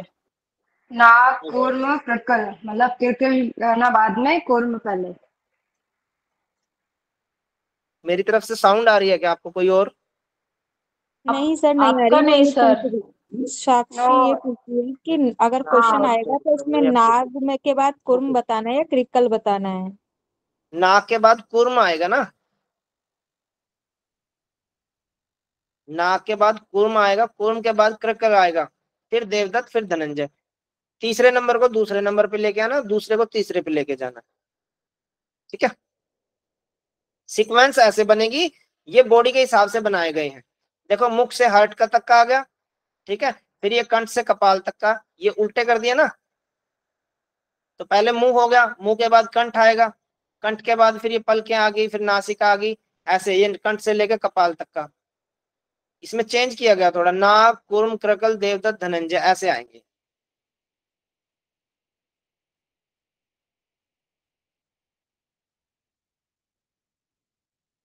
हम पढ़ रहे थे प्रकृति को हम कैसे पहचाने, तो उसमें हमने पढ़ा था कि बच्चे का जो जन्म होता है उसकी जो प्रकृति है वो अंडाणु शुक्राणु के मिलन के समय वहां पे निर्धारित हो चुकी होती है। ठीक है, तो जन्म के समय वह दोषों की अवस्था के अनुसार जो प्रकृति बन चुकी होती है वह अंतिम अवस्था होती है, वह अंतिम प्रकृति होती है। यानी कि जो माता पिता से मिलगी वो होती है। उसमें दोषों की वृद्धि या प्रकोप तो होता ही है, उसमें हमारे दोष बढ़ जाते हैं, घट भी सकते हैं, वो तो चलता है, परंतु उस मूल प्रकृति को बदला नहीं जा सकता। लेकिन माता पिता से जो मिली है वो लास्ट तक रहती ही है। प्रकृति का मूल कारण दोष ही है। ठीक है, अब पढ़ते हैं व्यक्ति की प्रकृति 2 प्रकार की होती है। एक तो पढ़ी हमने जो माता पिता के संयोग से बनती है, अंडाणु शुक्राणु के संयोग से बनती है। ठीक है, व्यक्ति की प्रकृति 2 प्रकार की होती है, एक तो सहज या मूल प्रकृति बोलते हैं उसको, जो हमें जन्म से मिलती है। एक होती है परिस्थिति जन्य प्रकृति, वो होता है हमारा जो हम फूड लेते हैं और जो हमारा लाइफ स्टाइल है, व्यवहार, परिस्थितियां, दिनचर्या, ऋतुचर्या, वो हमारा आदि उस पर डिपेंड करती है, और ये परिस्थितियों के अनुसार वो घटती बढ़ती रहती है, वह स्थायी होती है, ये अस्थायी होती है, और ये जो हमारी होती है ये हमारी कांस्टेंट होती है। जो हमारी मूल प्रकृति है, ये हमारी अप डाउन होती रहती है। ये स्थाई गलत लिख दिया, यहाँ पे अस्थाई आएगा, ठीक है। आयुर्वेद में निर्दिष्ट 3 उपस्तंभ होते हैं।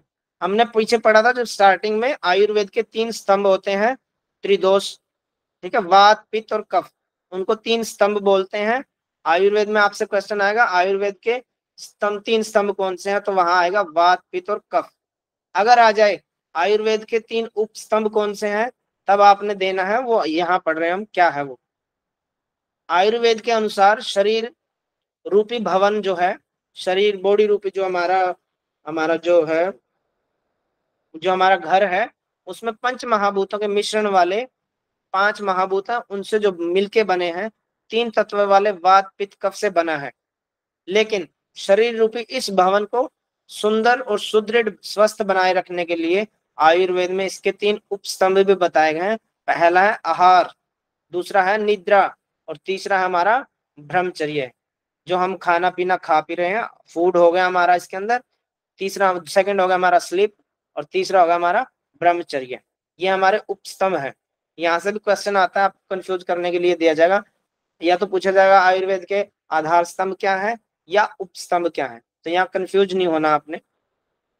जिस प्रकार किसी घर को बनाने को और स्थिर खड़ा करने के लिए उसके आधारभूत स्तंभ जो पिलर का काम करते हैं, उसी प्रकार शरीर को धारण करने के लिए इन उपस्तंभों का महत्व है, क्या।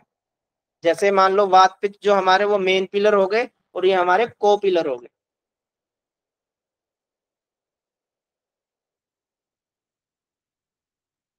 अब पढ़ते हैं हम आहार क्या होता है। आहार, निद्रा और ब्रह्मचर्य हमने पढ़ा ना, तो आहार क्या होता है। उपनिषदों में आहार के लिए कहा गया है अन्न व प्राणायाम, ठीक है। आहार जो हमारा वही हमारा जीवन है, जो हमारी फूड है वही हमारी लाइफ है। आहार से शरीर के दोष, धातु और मल का पोषण व प्राणों की वृद्धि होती है, और सामान्य प्रचलित भी है, सामान्य कोटेशन भी है, जैसा खाए अन्न वैसा होए मन।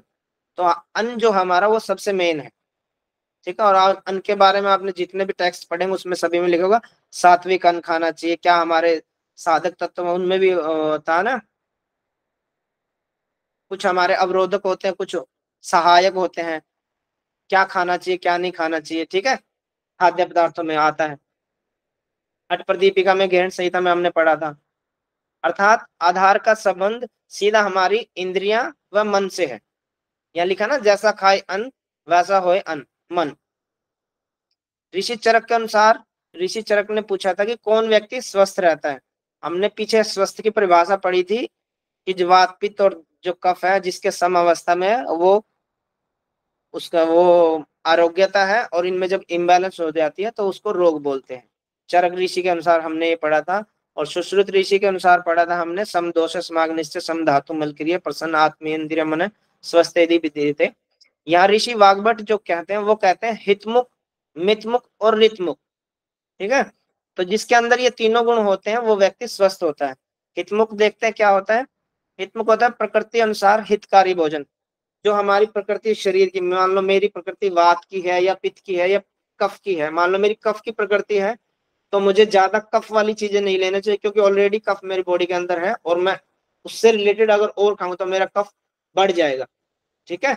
तो प्रकृति जो है उसको जानकर उसको मद्देनजर रखते हुए अगर हम भोजन करते हैं। दूसरा मितमुख, उचित मात्रा में भोजन करते हैं, मिताहार से रिलेटेड है। और ऋतमुख, उचित प्रकार से कमाया हुआ भोजन हो, ऐसा नहीं कि किसी का छीना हुआ भोजन हो, किसी के चलते हुए छीन लिया या कहीं से और से, मतलब उसके पीछे की जो भावना हमारी वो, या किसी गलत तरीके से धन कमाया हो और उसके बाद उस कमाए हुए धन से भोजन हम किसी लग्जरी होटल में बैठ के खाना खा रहे हैं, अपने आप को बड़ा लग्जरियस फील कर रहे हैं, तो वो नहीं होना चाहिए। अगर ये तीनों गुण आपके अंदर हैं तो आप स्वस्थ हैं। हितमुख, मितमुख और ऋतमुख, ये ऋषि वाग्भट के अनुसार स्वास्थ्य की परिभाषा है। इसके विपरीत रूप में जो ये बताया है हितमुख, मितमुख और ऋतमुख, अगर इसके अलावा आप भोजन करने वाले अनेक प्रकार के, जो इसके अलावा भोजन करता है तो उसको अनेक प्रकार के कष्टकार रोगों से ग्रस्त हो जाता है, उसको अनेक प्रकार के रोग हो जाते हैं। ये हमने आहार पढ़ा। अब हम पढ़े निद्रा। निद्रा यानी कि स्लीप एक उन्नत क्रिया है, निर्माण विषयक स्थिति है जो विकास कार्य पर जोर देती है। हमने पढ़ा था ना, कफ के कारण नींद आती है और कफ के कारण हमारी बॉडी ग्रोथ करती है। शरीर में वृद्धि करती है। जो निर्माण कार्य क्रिया निर्माण है, जो विषयक स्थिति है, ये विकास कार्य पर जोर देती है। नींद या निद्रा के अच्छे होने पर इम्यून सिस्टम, नर्वस सिस्टम और मांसपेशियों की जो सिस्टम है, हमारे मस्कुलर सिस्टम है, वो खुद को रिपेयर करते हैं। शिशु की नींद बताई गई है, जो हमारा छोटा बच्चा होता है 18 से 20 घंटे की होती है एवरेज। और जो हम जैसे हम लोग हैं जो टीन एज में आ जाते हैं, वयस्क के लोगों की उसकी 6 से 8 घंटे की नींद होनी चाहिए। और नींद बहुत इंपॉर्टेंट है और इसको खोना नहीं चाहिए। जिंदगी में 2.5 सुख बताए गए हैं, 2.5। पहला है हमारा निरोगी काया, हमारा बॉडी सही रहना चाहिए, कोई रोग नहीं होना चाहिए। दूसरा बताया नींद, स्लीप। और जो आधा बच गया, उस आधे में हमारा सारा काम आ गया, हमारी लाइफ आ गई, हमारे अफेयर आ गए, हमारी मैरिज, बच्चे, जॉब, ये सब उसके अंदर आ गए। ये 2.5 सुख बताए गए। ठीक है, तो नींद बहुत इंपॉर्टेंट है, इसका आप ध्यान रखें। उचित समय पर गाढ़ी नींद लेने से प्रसन्नता आती है, पुष्टि, शक्ति, हम एकदम फ्रेश होकर उठते हैं। पौरुष, ओज, तेज, कांति, ज्ञान और आयु की वृद्धि होती है।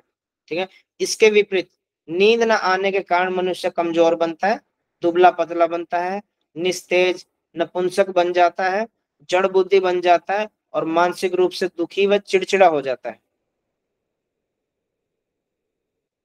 अभी यहाँ तक थी ये पीडीएफ, बाकी हम कल पढ़ेंगे या शाम को भी मैं पढ़ा सकता हूँ, मैं देखता हूँ, मैं शाम को नहीं कल ही पढ़ाएंगे बाकी। अब इससे रिलेटेड किसी बच्चे का कोई डाउट हो तो आप बता दीजिए, किसी को कुछ समझ में ना आया।